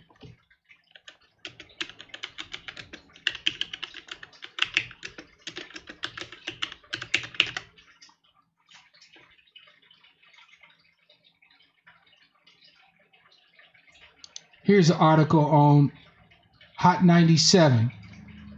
Let me see if I can pull this up on the teaching screen, fam. Give me just a moment. Here we go. Off of Hot 97, Barack Obama will reportedly be the first billionaire former president. The beloved former president Barack Obama is on his way to making history once again. After fucking black people for 2 consecutive terms, this bastard's now about to be a goddamn billionaire. But when it came to doing for you and for me, Cease, he said, oh, no. That's not how America works. You feel me? Most definitely, man. Motherfuckers, I can't stand that son of a bitch. I really can't, fam. I know. Listen, man, I can hear the passion in your voice, brother. I can't stand that motherfucker. I understand. And for you to be conscious, you have to be in a constant state of rage. And my brother, you got that in spades. Oh, most definitely. You know the angry black sheep ain't gonna... Shit. I was born angry. I'm gonna die angry. But while I'm here with that anger, I'm putting that anger to work. That's why I was talking about unity today. Because we got to start understanding that unity ain't about everybody. We don't need everybody. We just need enough. Like our brother Morpheus said, all we need is R300. You see what I'm saying? In a metaphorical sense. right? Of course, we need more than 300 Negroes, but what we need is our diehards. We need our Spartans. We need our motherfuckers who, when we go out here and we face up against white supremacy, the only thing on our minds is the adage of our ancestors who tell us, come back home with your shield or own it. That's what we need. That's what we need. That's all. That's it. And that's all. We just need people of our lineage who understand that when you go up and you have your moment in front of the dragon of white supremacy, in front of the hydra of white supremacy, that your job is to either come back home with your shield or on it. There is no middle ground. Period.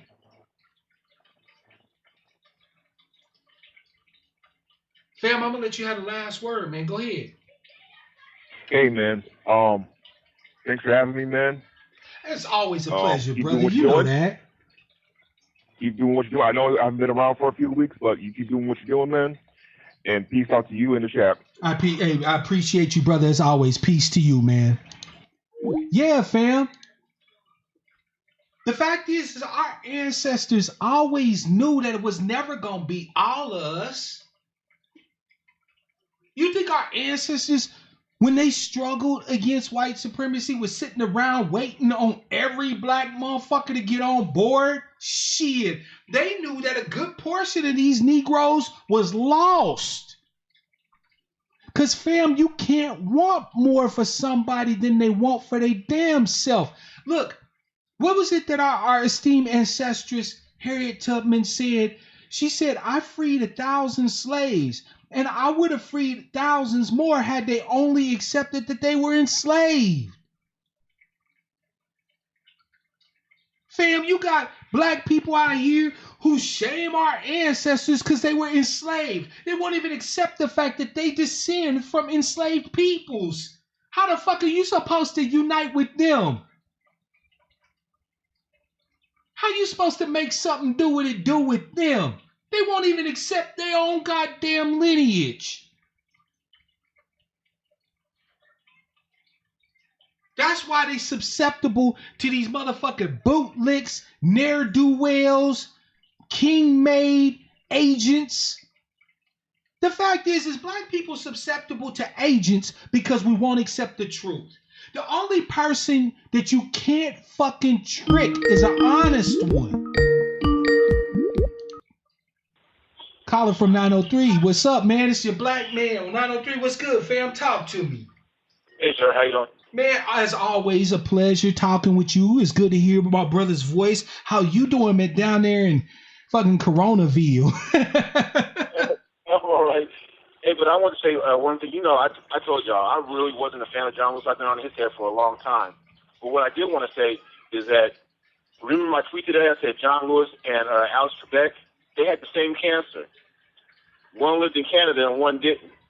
One did a game show. One of the game show hosts, one was supposed to be this, mesmerizing icon. Yep. Who's alive and who's gone? American healthcare at its best, okay? But The other thing I want to sit there and say about, you were saying earlier about the guy, about being with your own and knowing who's on your team and knowing who's not on your team. And it brought me back to that guy, and somebody was saying earlier in the chat, I can't remember right now, about he was only 2 hours from there. About the black guy who was hanging out with all the white folks, and the other white folks jumped on him and was trying to hang him. Yep. And all the white folks always, let him go, let him go. What, I mean, when you hang with your people have your back. Facts. You don't go out there and hang with him like that. And that's what John Lewis was doing. John Lewis was hanging with them like that. They're like, but they don't have your back. They don't have your people's back. So what are you doing? But see, here's the thing. As long as John Lewis was getting his pats on his head and getting to wear the mantle of icon, to be a faux ersatz Negro whisperer, he was cool with that. He didn't really want to end the system that oppressed him and his people all these years. See, the problem with this whole civil rights generation shit that I have isn't that There wasn't enough black people. Sure, we already know that in any given struggle, most black people are like everybody else. They're going to wait to see who's winning before they pick a side. I get it. My problem is the people that supposedly were the icons, supposedly were the ones who were supposed to be doing all the work. It's funny. They supposedly did all that work then, but now we're seeing them, a new generation, and they're doing jack fucking shit. But we're supposed to be paying them homage for something they supposedly did before many of us were even born. I was born in 73. Right. I wasn't around during the actual civil rights era, but I'm supposed to give John Lewis props for something he did before I was born, but he wasn't doing shit after I was born? Right, that's what I was going to say. That's the messed up part about him, because in all that time that he was this so-called icon, where was all the icons that he made from being that icon? You know what I'm saying? So I'm sitting there saying, I made this person, I made that person. Where was the clique at? There was no clique. He didn't make it a clique. They were all white people who was I said earlier that he was the seal on the box that was performing for Fish. Absolutely. That's facts. Icon, who's all these people that you make? And I tell you this, and this goes back a little bit, but even Lil Wayne sit there and say, when he got shot, he felt like he was Tupac up in that bitch. That's what I'm sitting there saying. John Lewis, I got hit in the head. I feel like John Lewis after I got hit in the head. I feel like this. You know what I'm sitting there saying? Who's saying that? Nobody's saying that shit. Nobody's saying it. Nobody is bringing that kind of heat for John Lewis. He wasn't that dude. And I don't care whether you was alive or whether you dead. If you still was a shit, you still was a shit. Period. He wasn't shit for us. I heard when people go to the funeral and talk about how great somebody was. No. I'm not gonna say all that. And knowing good and well, he was cheating on his wife, beating his kids, and screwing dudes in the butt. No, I'm not. Look, I'm not gonna say all that. I couldn't honor the man in his life. I'm not gonna be a hypocrite and honor him now. I'm just gonna refrain from continuing to dishonor. I can speak. As long as I'm speaking, you're gonna take hits. I don't care. I feel you, fam. You notice I ain't cut you off once. I'm gonna let you have it. You know why? Because John Lewis earned that. Say, oh, I'm sorry. No, fuck you there, fuck you now, fuck you forever. As far as I'm concerned, that's just what I feel for my folks. Like you say, I would much rather die out there on a battlefield of fighting for something than die in a car wreck. Thank you, man. Even when you're dead. That's my biggest fear. My biggest fear, if you, being honest, real talk, my biggest fear, fam, is dying from a heart attack sitting in my house. Dying for nothing. Not making my death mean something for my people. Not making my life mean something for my people. The thing is this. The reason why I wanted to have this discussion about responsibility today is because he shed blood on that bridge in Selma. Yes, this is true, right? But the commitment to doing that meant that he had a responsibility to keep doing that. The thing is that if you put yourself out there as an activist, right, as somebody who is an advocate for our tribe, I respect you. But that's not something you give up just because you now got a new comfy position under the motherfucking system. That's not something you give up because Viacom gave you a fat contract and now you paid.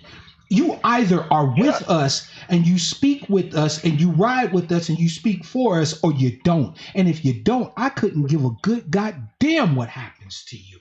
Because you're a lost son to me at that point. What's the lady's name who was running against him? Because she's a descendant of Martin Luther King, right? And she was running as a Republican against John Lewis. And she was putting out all these tweets about LGBTQ and all that. And as a matter of fact, that's where that quote came from. I said came from her as a thing. I was sitting there saying about being in prison and LGBTQ and everything like that. But my point was being that even though John Lewis walked with Martin Luther King, he never even had the dignity or the respect. Even if he knew he had cancer or was going to die, didn't have somebody waiting in his perch. In other words, he wasn't about that second generation, third generation, fourth generation of his legacy of this great icon. And that's why I sit there and say, so from now on, when anything happens that comes up for a vote, Nancy Pelosi and Chuck Schumer, all they're going to do is to say, well, you know, John would have wanted it that way. Think about his civil rights that he did, and again, put his blood on the bridge in Selma and so on and so forth. That's going to be the whole thing now. It's a good. I'm not saying. What am I trying to say? Okay, it's a good thing that he died because he was never going to give up power in the first place. But now that he is dead, his legacy or his figure status grows even more now. John Lewis, we're going to name this day John Lewis Memorial Weekend and John Lewis Bridge and John Lewis this and John Lewis Cups and John Lewis shirts. But you know what though? Hold on, black man. Hold on, black man, because you're absolutely right. But understand what I said earlier.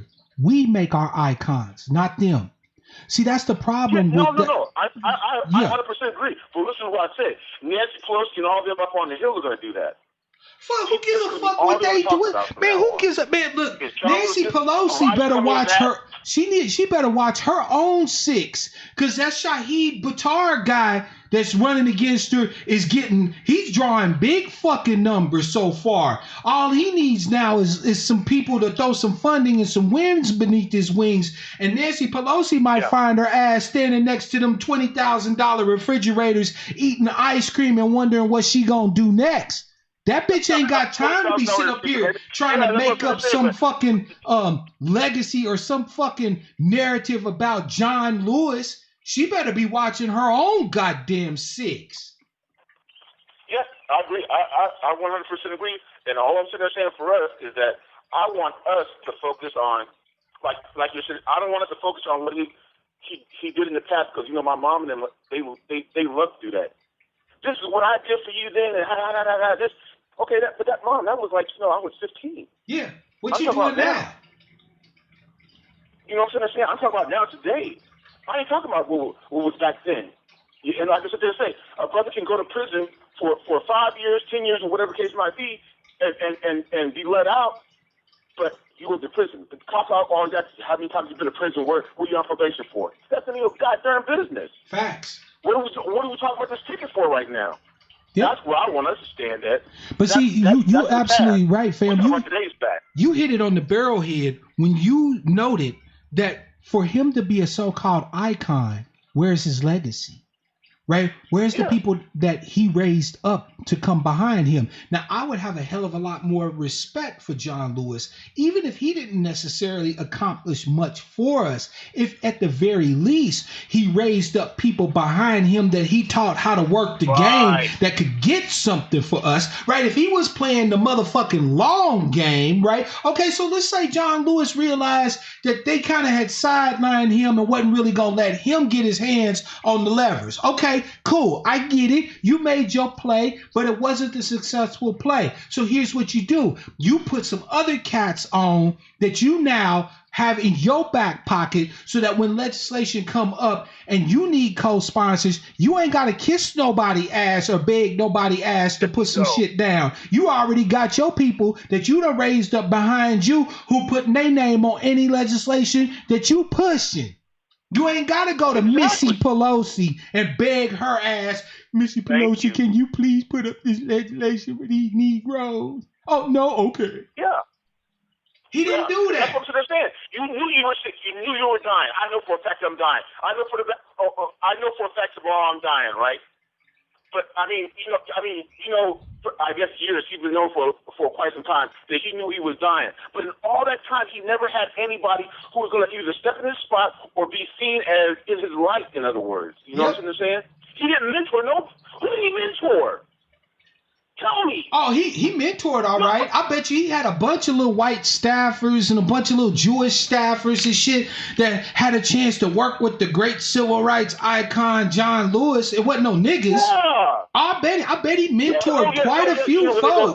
When they have Thanksgiving, they had that picture up there. This is me working with John Lewis. This is me. This is mom, dad. This is me working with John Lewis. Yeah, they got all that stuff. Yeah, I can't be racist. I used to work for John Lewis. Yeah, exactly. But my thing is that where is the black kid, or an 80-year-old kid rather, who's sitting there saying, John Lewis taught me so much, I got so much valuable information. Even like you said, even though I may not agree with that part about the sit-in over the guns and all that kind of stuff, but I'm still sitting there saying, where is that going to be that part of of your legacy to say to ADL's kid, you know what, John Lewis will tell me this story about blah, blah, blah, this and blah, blah, blah, that. And, you know, he had a real influence on me. You know, but the Dr. kid, oh, John Lewis is gone. John Lewis, he was our supporter. John Lewis. From DACA? Come on, man. It's a game, and we the little chips on a freaking Monopoly board, man. You know what's sad? You know what's sad is that to the white motherfuckers and the Latinos and the pets of Caucasians that sit in Congress, them niggas is plug and play. To show you how plug and play they really are, when John Lewis died, Marco Rubio says, I'm so honored to have had a chance to work with John Lewis, the great civil rights icon, and posted a picture of him and Elijah Cummings. We just said that. Look, Mom, look, Dad. I was with Elijah. We just got to sit there saying that. It's a game for boys. He posted a picture of him sitting there talking with Elijah Cummings. Al Green down there in Houston. All of them. This is what you guys are say. And they divvy talking points out like they giving out stage cards. Here goes what y'all be saying. And they give them out to, and what they say. Did you see that? Did y'all see my tweet about Damon Wayans? And they asked Damon, it was a comedy special. They asked Damon Wayans, you know, he was doing a little comedy skit. Yeah. And they said, now, Damon, if you made this money, you made this $25 million for your last endeavor on your contract. Is there racism in America? No, sir. It isn't. I ain't seen none. You see what I'm saying? Yup. Now she made it. There's no racism in America. We need to worry about DACA. There's no racism in America. We need to worry about LGBTQ, transgender, and everybody else. Facts. As a matter of fact, like Chameleon Harris had a sign outside her office there in the Senate in Spanish, letting DACA people know that they was welcome in her office. That bitch ain't welcomed a black person to come in her office what she wasn't prosecuting ever. You feel me? When the black dude came in the office and the mom came in the office to talk to her about their goddamn daughter, she couldn't let them in. About what happened when the police took her up, she couldn't talk to them. Oh, she'll tweet about who you supposedly are supposed to be so down with and so mimic after. You can't talk to them. Oh, but check this out. She'll tweet all day long about justice for Breonna, right?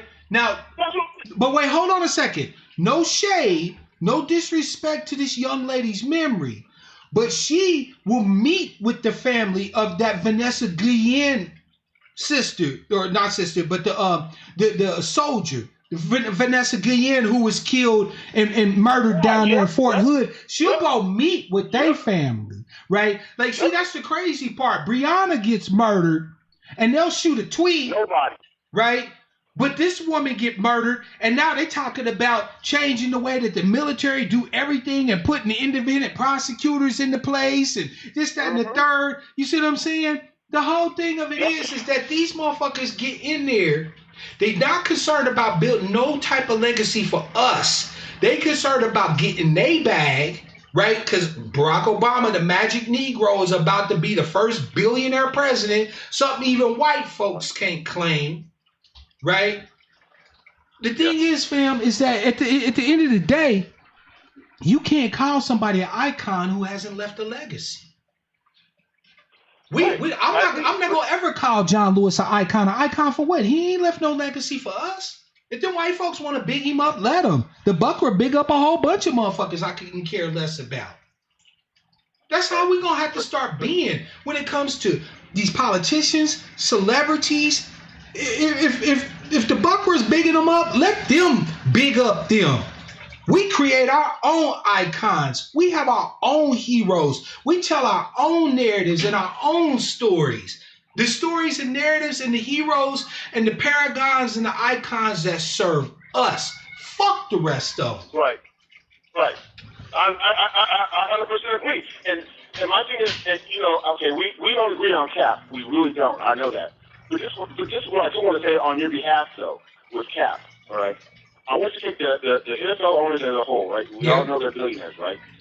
But if you told me, as an NFL owner who makes, let's say $300 million a year on my team, right? Mm-hmm. And if you told me, hey, in order to keep this cap situation down, you're going to have to pay $500,000 for the next 5 years. Oh my gosh, wow.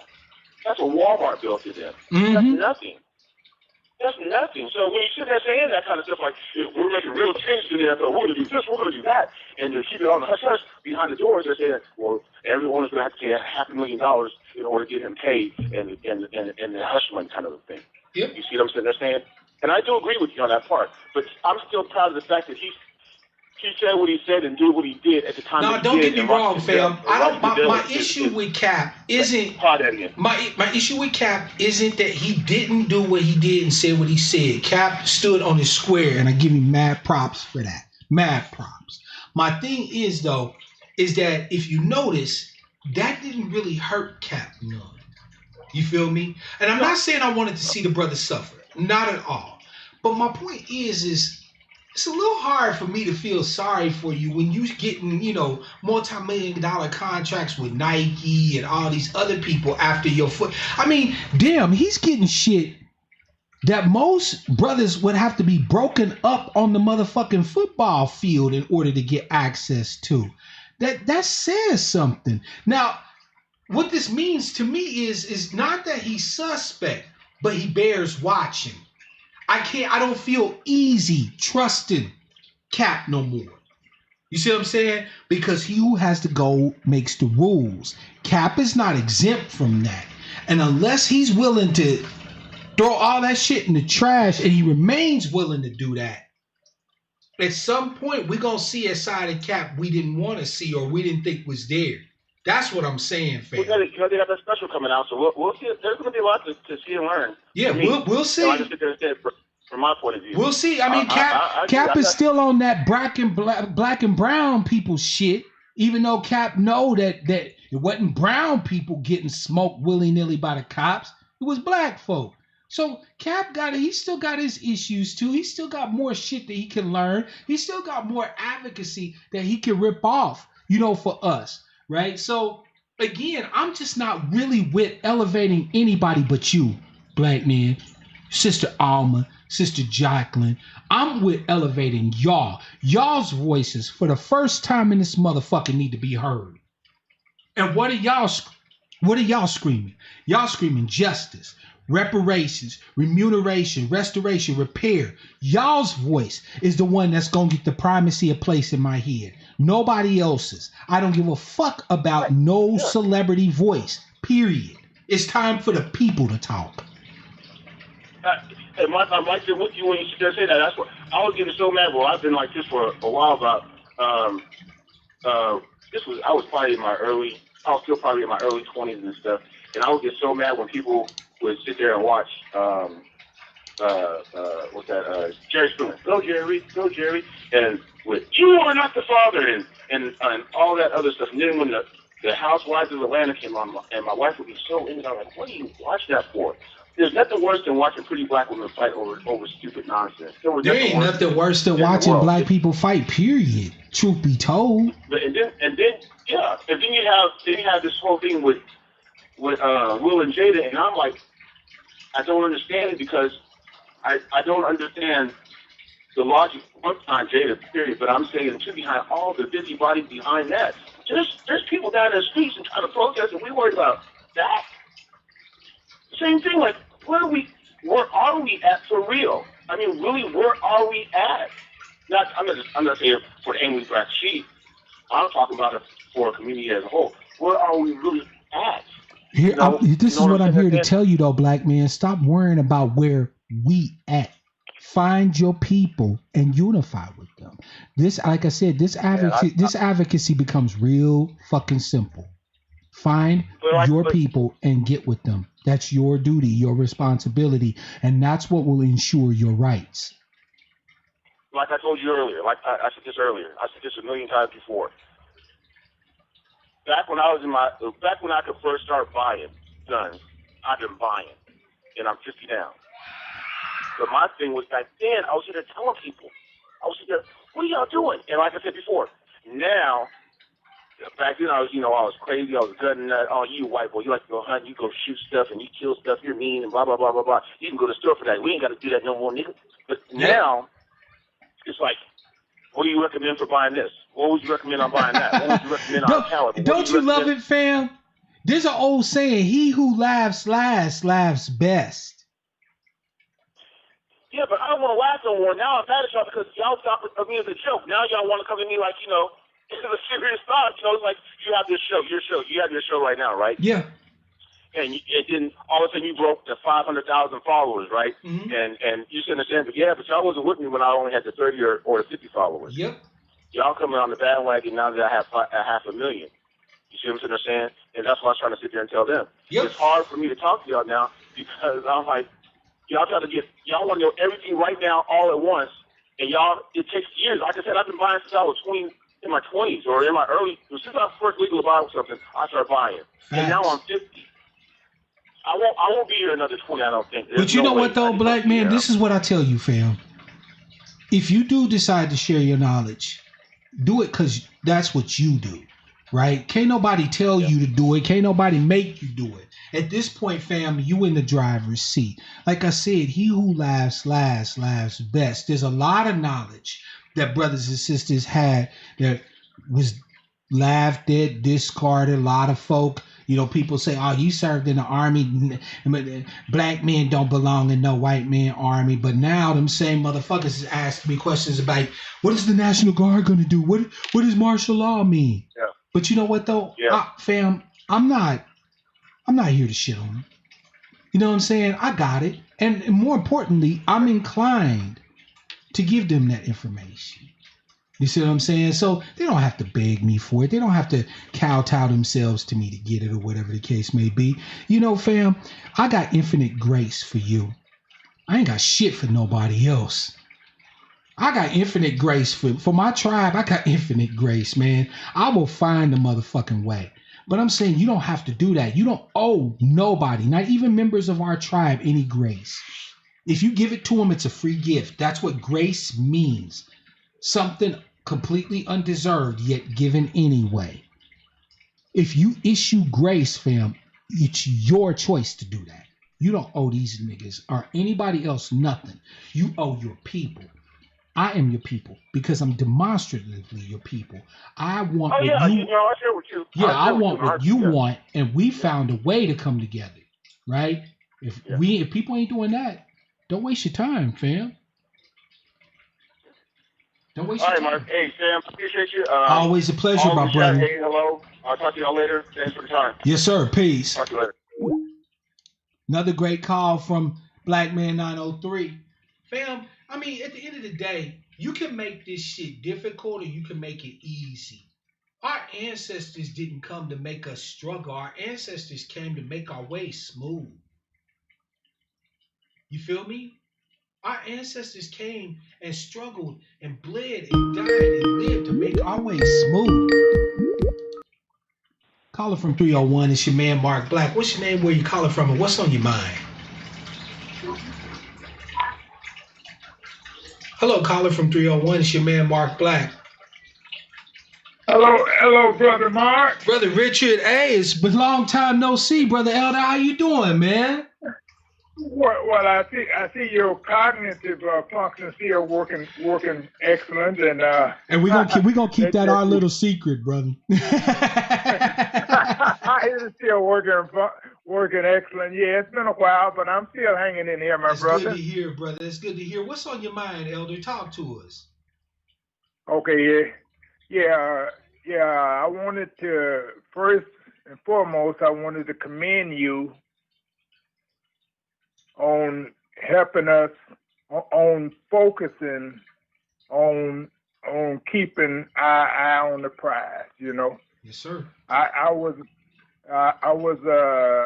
when I was a little late tuning into you today, but some of the organizations that you covered, some of the groups of our so-called people that you covered and so forth. Mm-hmm. But what came to mind with me is one of my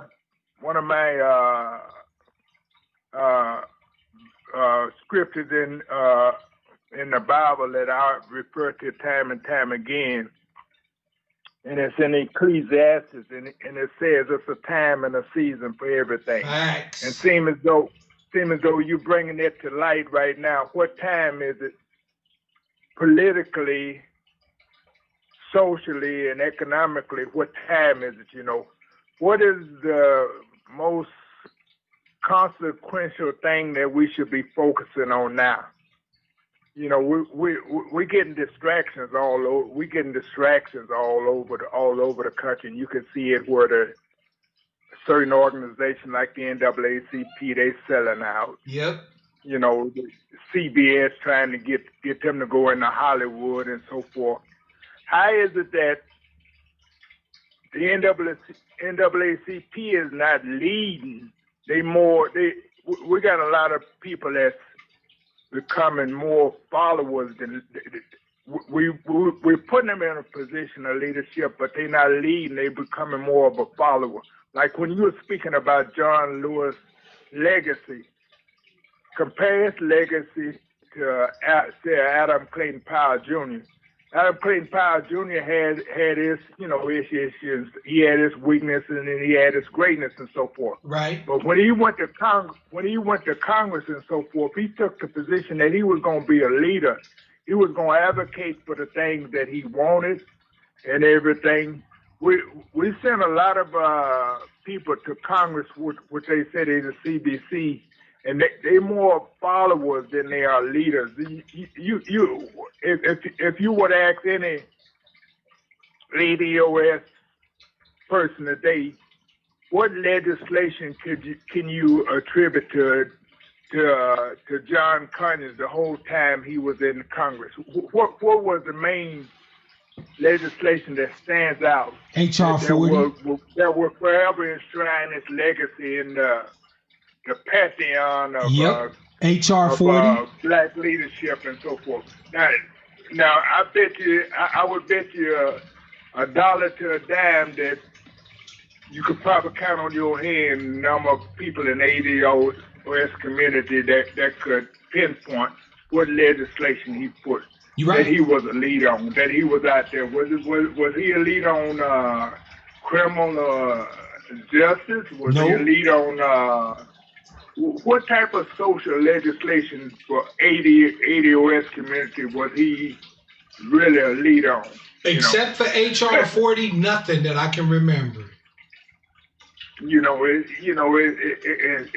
nothing. It's nothing really that you can remember. Mm-hmm. But if you would have said Adam Clayton Powell Jr., he was interested in desegregation. He was a strong advocate of desegregation. As far as the schools and getting Eisenhower and all of them, to desegregate in the South and so forth, and things like that. But we got people in the NAACP. The NAACP was out in strong force for DACA when they had the Byron Allen case. They was out in strong force down there on the steps of the Supreme Court. Yep. For DACA. But they didn't get out in front of what's going on in the voting in this legislation that's taking place in Florida. They didn't get out in front in it. They haven't even seem as though they haven't even taken a position on the disenfranchisement of a lot of ADOS people in Florida. They haven't, what is it? They're not leading, they following, and they're selling us out. The thing is that the NAACP, though, hasn't worked for us in forever. I mean, if you think about it, it wasn't until the 60s that the NAACP even had leadership that was ADOS leadership, that was from our lineage. Up until the 60s, it was white folks that ran the NAACP. Yeah. Right?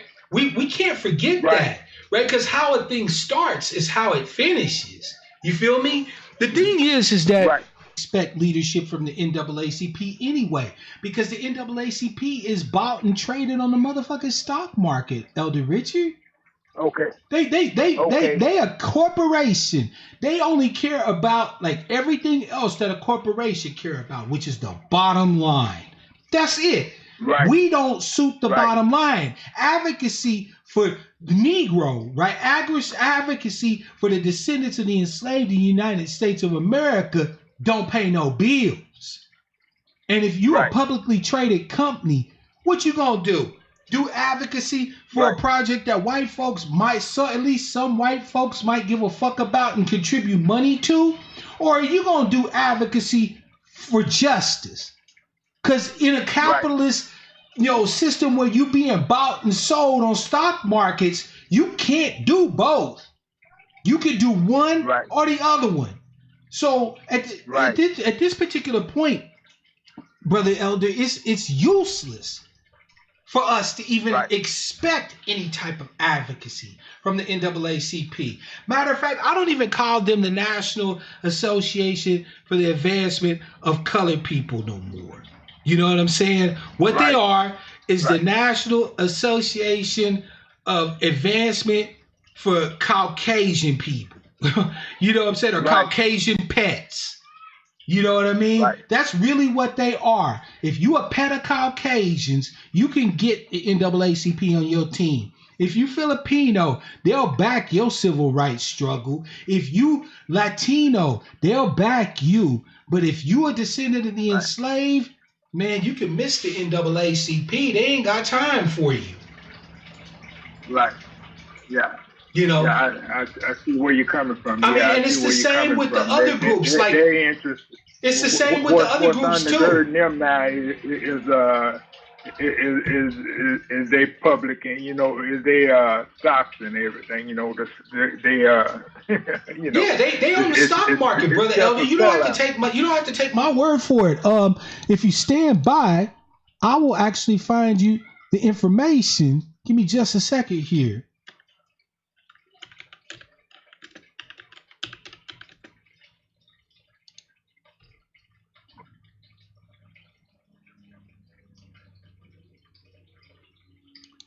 Here we go. They have an electronic traded fund, right? An ETF is what it's called, right? An exchange traded fund that they've put their name on, right? This is actually right here. This is actually their press release on the topic. Okay. And this ETF is traded on the S&P 500. You think that the NAACP is going to do anything to jeopardize the growth of that fund? Okay. And what is their commitment to? It said a commitment to diversity and inclusiveness. So basically, what the NAACP has done is they partnered with this exchange-traded fund in return for getting chips, getting bread, right? To be able to tell companies, oh yeah, you've got enough diversity, wink, wink. Oh yeah, you're a very inclusive company. You've got Indians working for you, wink, wink. Right. So they basically sold out the NAACP name so that they could get the bag and put their little imprimatur on companies' efforts to increase diversity and inclusiveness. Notice that diversity never means us. Okay. We still the last ones hired, first ones motherfucking fired, right? We still the last ones to get in any type of position where you can actually make some bread. And we definitely don't sit on nobody's boards. We're not anybody's officers like CEO, CFO, CIO, so on and so forth. No, the NAACP ain't trying to make sure that the descendants of the enslaved here in the United States hit any of those marks. No, inclusiveness and diversity means LGBTQIA+. It means immigrant. It don't mean niggas. Yeah, it don't mean Adolf. Yeah. It don't mean us, brother. It don't mean us. So when you look at these, see that the problem is that we still labor under the misapprehension that these organizations that we believe, truth be told, Brother Richard, if we were to look back at history, we would actually see the NAACP working against us historically. You don't believe me? Why do you think the NAACP was so willing to put their legal expertise, their legal dollars, right? Because the NAACP back in the day was noted for having lawyers who fought for certain things, right? You can count on the NAACP's lawyers to come in and argue cases, file briefs, amicus briefs, and so on with the Supreme Court and this, that, and the third. Why do you think Why do you think that the NAACP was behind Brown v. Board? Okay. If we let us have a quick conversation, right? Brown v. Board was at first about making sure that our schools in the United States of America got the same economic resources as white schools. It was never about us going to school with Buckra children, right? We understood that, hey, our kids do well in our schools. We just don't have the resources to be able to teach them properly. Originally, right. Brown was about equitable parity and distribution of resources to black schools. The NAACP came in and made it about desegregation. They were working against our interests even back then. This is not to say that it was in our interest to consistently be segregated, but my point is that ensuring that we get access to the educational funds and resources needed to educate our children, even in spite of being segregated, is a whole different ball game than saying, right. Oh, you don't have to throw no money at black kids, just let them go to school with white kids. You dig what I'm saying? Right. It's a whole different ball game, because then you can still spend all the money you want on white kids as long as you got a few black kids going to that school. Yeah. And the best part about it is now you can't say, well, separate but equal is still the law of the land. Nope, we let niggers come to our school. It's not our fault they don't do so well. Right.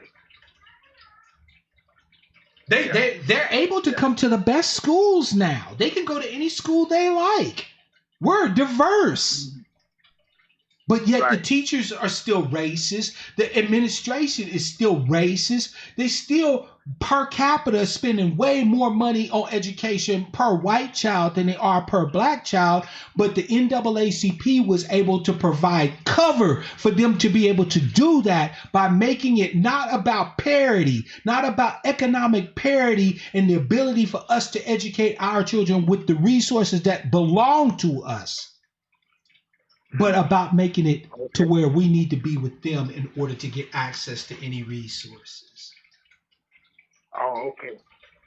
Yeah, that's deep. Oh my God, that's deep. That's deep. But yeah, I can see that. Yeah, I can see that. Yeah, that was deep because that's not throwing shade at them. I come from that area. I come from that area where we used to get hand-me-down books. We always got the hand-me-down books, the books that the white schools had for years, and after they had worn them out and so forth, then we got them, the new edition and everything. We always got, hand-me-down. Everything was hand-me-down. But y'all supposed to be able to then compete educationally with kids who are getting the most latest information, the most latest updates. Not to mention the fact, name a black school back in the days, in the era of Jim Crow, that had chemistry labs, that had science labs and shit like that. Meanwhile, you could go to any white school and see little white kids wearing lab coats and mixing vials and shit in the 6th grade, 7th grade. So then when NASA starts putting up programs in the 60s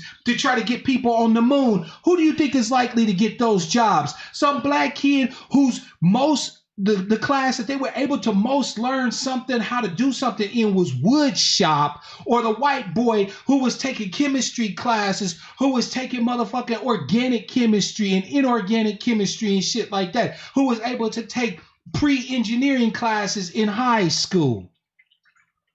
Right. It was all a shtick. And the crazy part about it is that the NAACP, by making it about desegregation, about we're not getting what we need because we're not around white folks, give cover to white people who now can look at us and they will say, well, see, you can come to the same schools as we can. So why aren't you guys learning? Right. NAACP instead of making it about us having access to the resources so that we can have labs in our schools, so we can have engineering programs in our schools and so on and so forth, in spite of whatever white folks was doing. Made it to where now we had to cozy up to white folks to even have a chance at an education, because you don't have to give nigger schools money. There's no such thing as nigger schools no more. There's just schools. So we could continue to give schools to, money to the white schools, because white schools now are just schools. But we've already given generations of black people in their education. So we've ensured that they can never compete with us. Right. Yeah. We had a lot to catch up with. We had a lot to catch up with. It wasn't, even if that had been implemented justly and so forth, we had a long ways to catch up with, and our interest, our motivation, and everything. We needed reparations. But you know what though, Brother Elder? You want to hear the sick? You want to hear the sick part, Brother Elder? The real sick part is that we got thrust into these schools where we had to have the National Guard stand outside to get our kids even in the fucking building. That's number one. Right. And we had no protection once we were inside those schools. Right? So there was nobody in there saying not only can black kids come to these schools, but we're going to devote the lion's share of our resources to getting them educational parity. That part never made it into the motherfucking the decision of Brown v. Board. There was no requirement that they specifically devote educational time, resources, etc. into bringing black kids up to a proper educational level. So you could go to the white schools, but there was no rule that said that they had to do anything for you once you walked through the goddamn school doors. And the NAACP gave them cover on this. It's sickening. Because the focus was put on like when they desegregated Arkansas schools down there, when they desegregated schools in Arkansas, the focus was put on maybe the 10 that got in there. But what happened to the they call them the Arkansas 10. Mm-hmm. What those 10 that got in there who may have been the brightest, and so forth. But what happened to the other ADOS that didn't get in there and so forth, and did they receive, like what you're saying, did they receive the resources necessary to educate them? In other words, the attention was put on, like when James Meredith, it's like tokenism, like James Meredith, when he went down to Mississippi and he desegregated, the University of Mississippi and so forth, the focus was put on Meredith. But what about the black historical colleges and so forth? What type of resources were they getting? In other words, the news and the media and everything in the world saying, well, here's James Meredith going down there, and they got the whole National Guard down there, so James Meredith can receive an education. But then, being in effective leadership, the NAACP should have said, no, this is not. No one is perfect. No one is perfect. And, Thurgood Marshall was one of the strong lawyers in that time. But no one is perfect. But it's good to see when you realize that you've been shafted, to come back and say, no, this is not what we're advocating for. Now hold on a second, Brother Elder, because hold on a second. We're not advocating because I want to one here or somebody to get in and so forth. Or this one child in Topeka, Kansas, to get into the school, and then all the rest of the ADOS community looks at that as an example of like we've made it, Brother Richie, and we haven't accomplished anything. You just hit on something that is so important that I can't let it pass. So you said, and I'm quoting you, that they should have realized they got shafted in this whole deal and came back and switched the game up, right? I'm paraphrasing you, but that's the situation, right? Okay, so the fact that they didn't can only lead to two conclusions. The first conclusion is that they realized they got shafted, but decided to just take whatever win they could get. Or number two, they never felt like they got shafted. Think about this, Brother Richard. If I take you to court and they offer me a settlement, now I don't get no money, but let's say I get to park my car in front of your house, right? Right.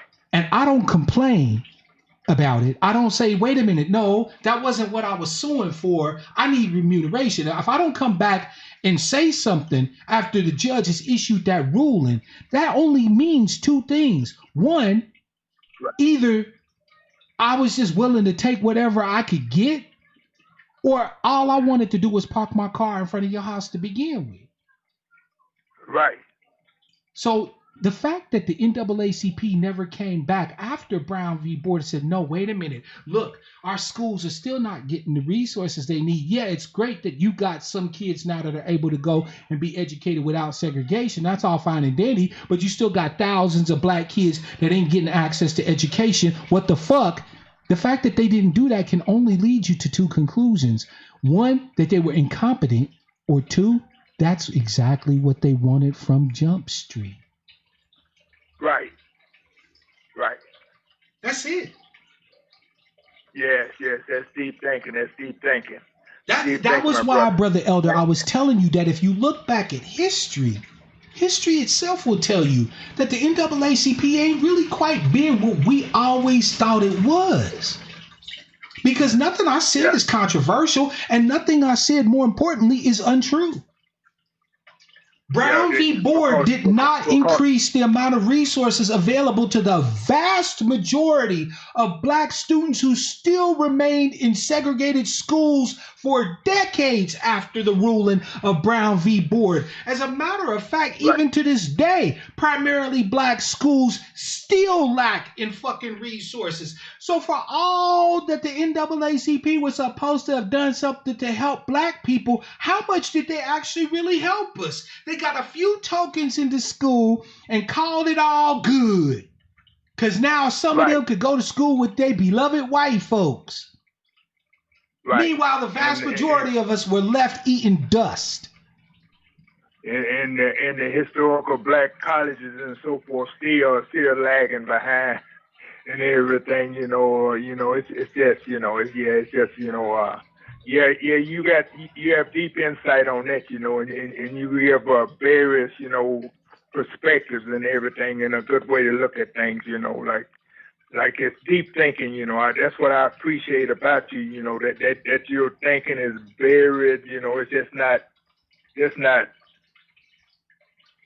static, it's dynamic. You're dynamic in your thinking and looking at things. Brother Richard, you flatter me. The only thing that I've done is just simply observed, right? You can always tell a tree by what? By the fruit it bears. A good tree bears good fruit. A bad tree bears bad fruit. When I look at the NAACP or any other organization that black people claim is ours, the very first thing I do is look at the fruits of their labor, right? Because if they are truly for us, then the fruits of their labor, the fruits of their efforts reflect gains for us. But if I look at what they've done and see that at best it's neutral and at worst it's actually adverse to our interests, then it takes me no effort whatsoever to completely dismiss them out of hand. All I do, Brother Richard, is just observe what they've done. I don't have to sit here and guess about the NAACP. I've been able to look all the way back throughout their history and see that the NAACP at its best has been neutral for black people in some cases, and at its worst have done us harm.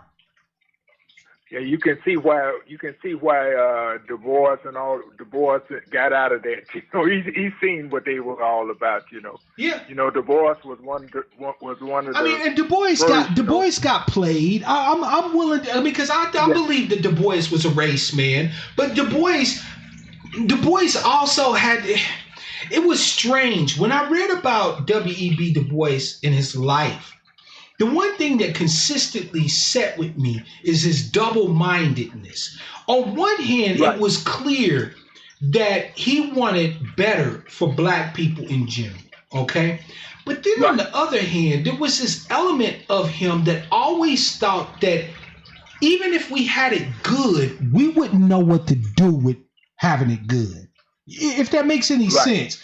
It was like W.E.B. Du Bois wanted justice for us, but he didn't trust that we would recognize justice when it happened. It was like he couldn't trust us enough to actually really legit fight for us. And that makes his legacy kind of a mixed bag. Because again, I can recognize that the man was a race man to a great extent. But at the same token, it was almost as if he didn't like us. He fought for us. But I don't think he liked us very much. Because, okay, so when you look at Du Bois and he took off, Du Bois left us here in the lurch. He said, fuck this shit, I'm going to Ghana. If Du Bois was a race man, here was where he was born. Here was where his ancestors' bones is buried. Here's where he would die. But at the end of the day, he just could not give enough to us to trust that his efforts on our behalf would be reciprocated by love from us. And so he split. He talks about that, He talks about that double consciousness, That he was always double-minded. That was albatross around, that was something he could never reconcile. He could never, But you know what, though, Brother Richard? You saw it all throughout his life. Because Du Bois was really, truly a very privileged Negro in so many ways. Like, let's just keep it a buck. He was one of the people that was instrumental in the creation of the boule in this country. His whole concept of the talented tent still haunts us to this day. That there is a vanguard, a cabal of Negroes that can be counted on by themselves to uplift the unwashed masses of our race, the hoi polloi, you know what I'm saying? Right? He always had that double-minded of, they my people, but you can't really trust them niggas to understand what's best for them. At best, Du Bois's legacy was paternalistic. Almost in that liberal white paternalistic sense. Like, black people ain't bad. We the white man's burden. You know what I'm saying? Right. That's how I see Du Bois. He thought of us not as somebody that was of benefit to him, but a burden for him to uplift. And that is demeaning. It breeds contempt. And so when he had his shot to really be that leader, to be effective for us, he couldn't do it. He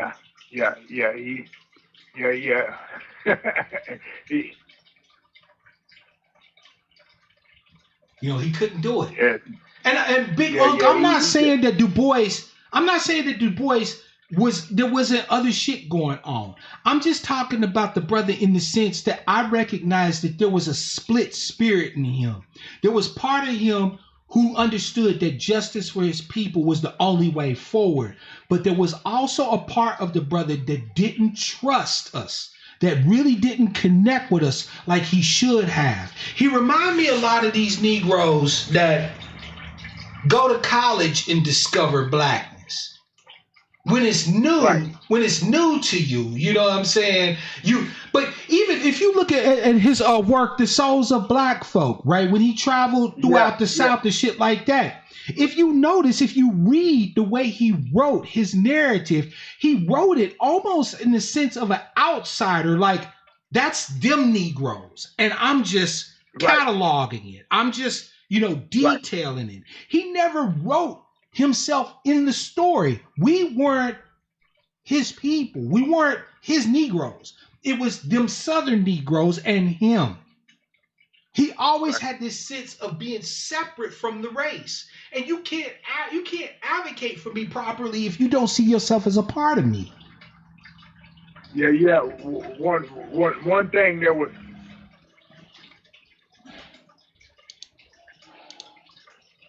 Brother Richard, you still with me?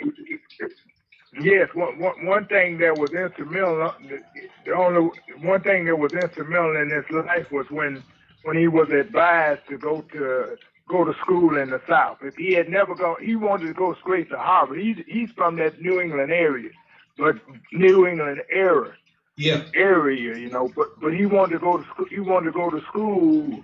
He wanted to go to college first to Harvard, but he was advised that he should get some understanding of whom he was on the black side and so forth. He's another. When you look at another prototype or you look at another example of him, he reminds me some of the people today that you can look at who have tried to maybe gravitate or who have maybe tried to embrace some aspects of the ADOS community. You got to look at Barack Obama. You got to look at Kamala Harris. Mm-hmm. You got to look at people. You got to look at people like that. Barack Obama was educated. He was like a token educated in Hawaii. Yep. He knew nothing about black life. When he was running for president and he tried to relate to some of the sitcoms and stuff like that, you could tell it wasn't anything but a pretense. He was trying, but it just wasn't. It's just like something not in your DNA. When something is not in your DNA, it's just not there. You got to face it. It's not. It's your makeup. You can speak of a psychological DNA, or you can speak of like a physical DNA, or whatever, put it in every space. Yeah. But Kamala Harris, she can try as hard as she can, but she doesn't really have the spirit, that spirit and the soul of ADOS like you have and I have and so forth. They just don't have it. They can try to embrace it, but it's that struggle. The boys were struggling with how could he embrace, because he talks about when he's doing his so-called, most of his writing might have been autobiographical. Anyway, when he's talking about he was French Huguenot and he had hair like this and all of this, you could see all of this stuff had him confused.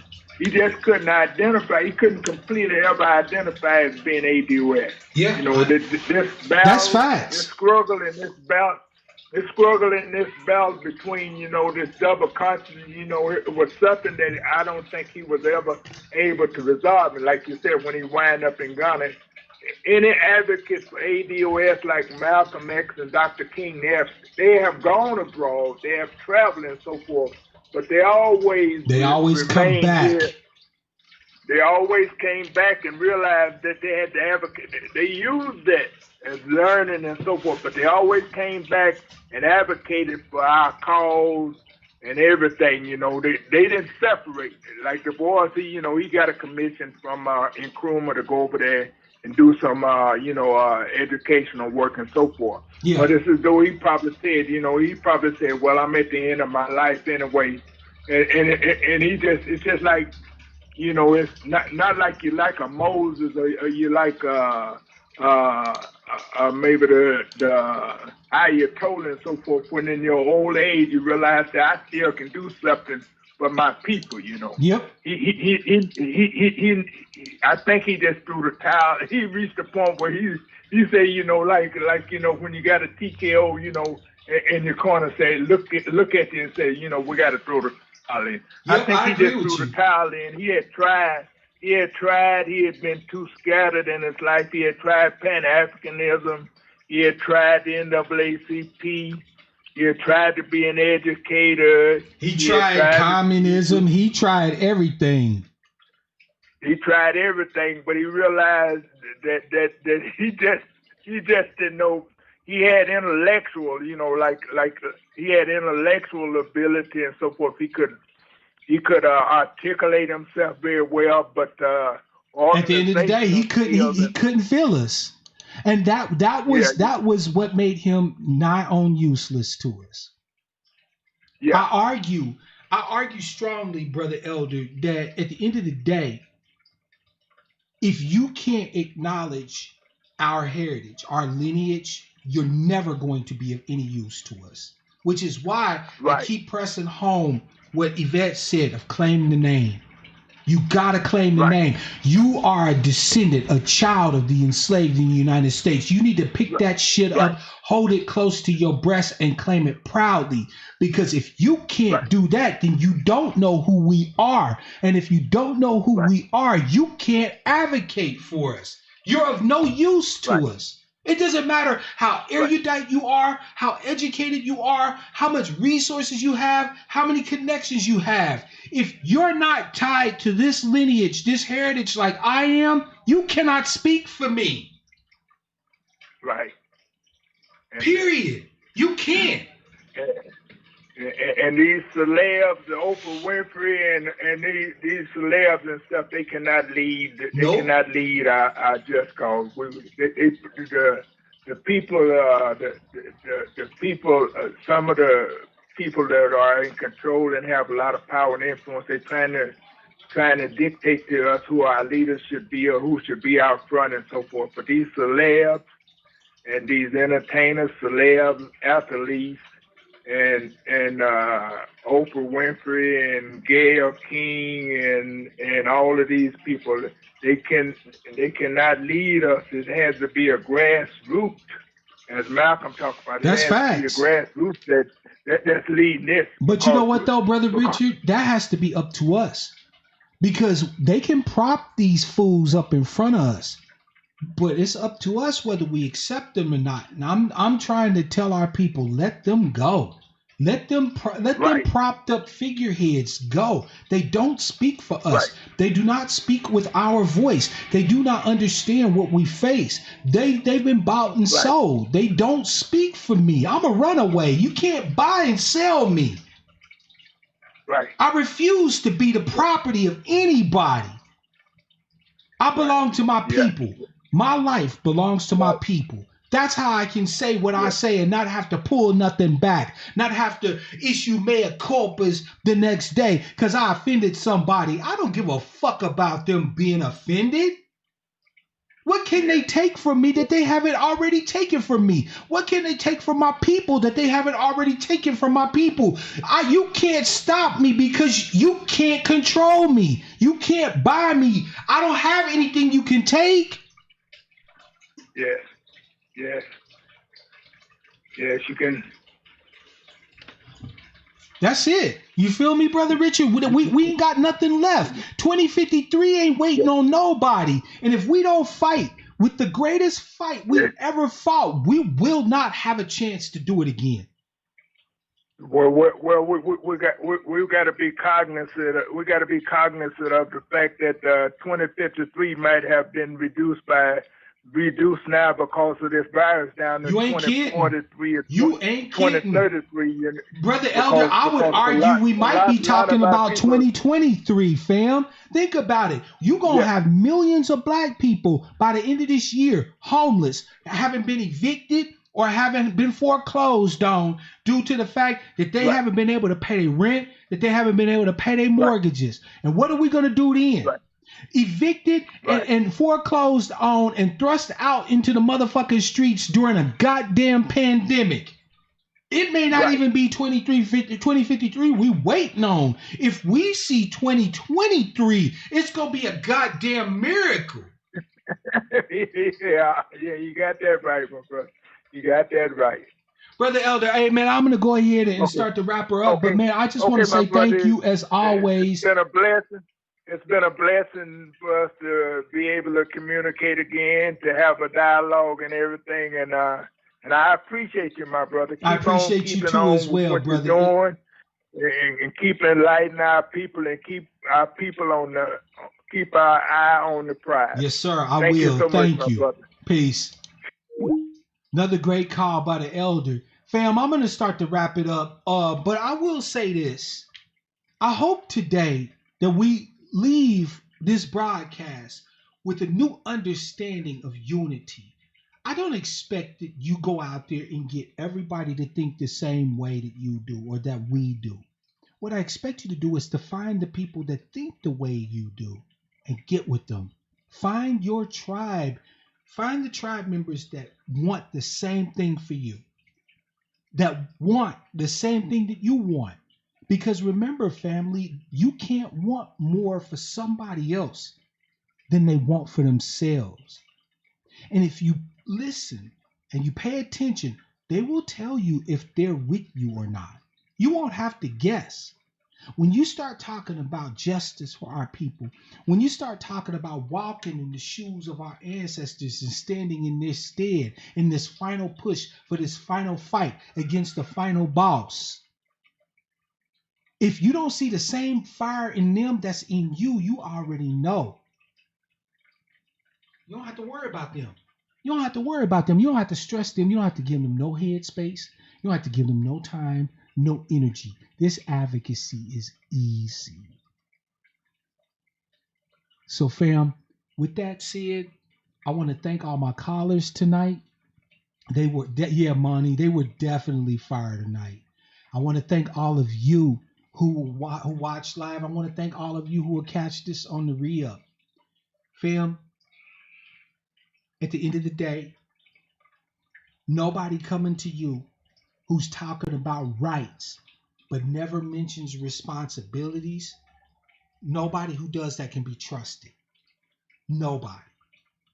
Because your rights and my rights are assured when we pick up our responsibilities to each other. And it won't be a moment until we do that. We won't have any rights until the moment we do that, until we recognize the responsibilities, the duties, the obligations that we have to each other, until we want what other people want for us. Fam, I love you all. Thank you again. Have a great weekend. Wash your hands, wear your mask, keep your distance, stay safe. And until the next time I speak with you, fam, as always, I want to wish you all love, peace, prosperity, and power. Real power to our people.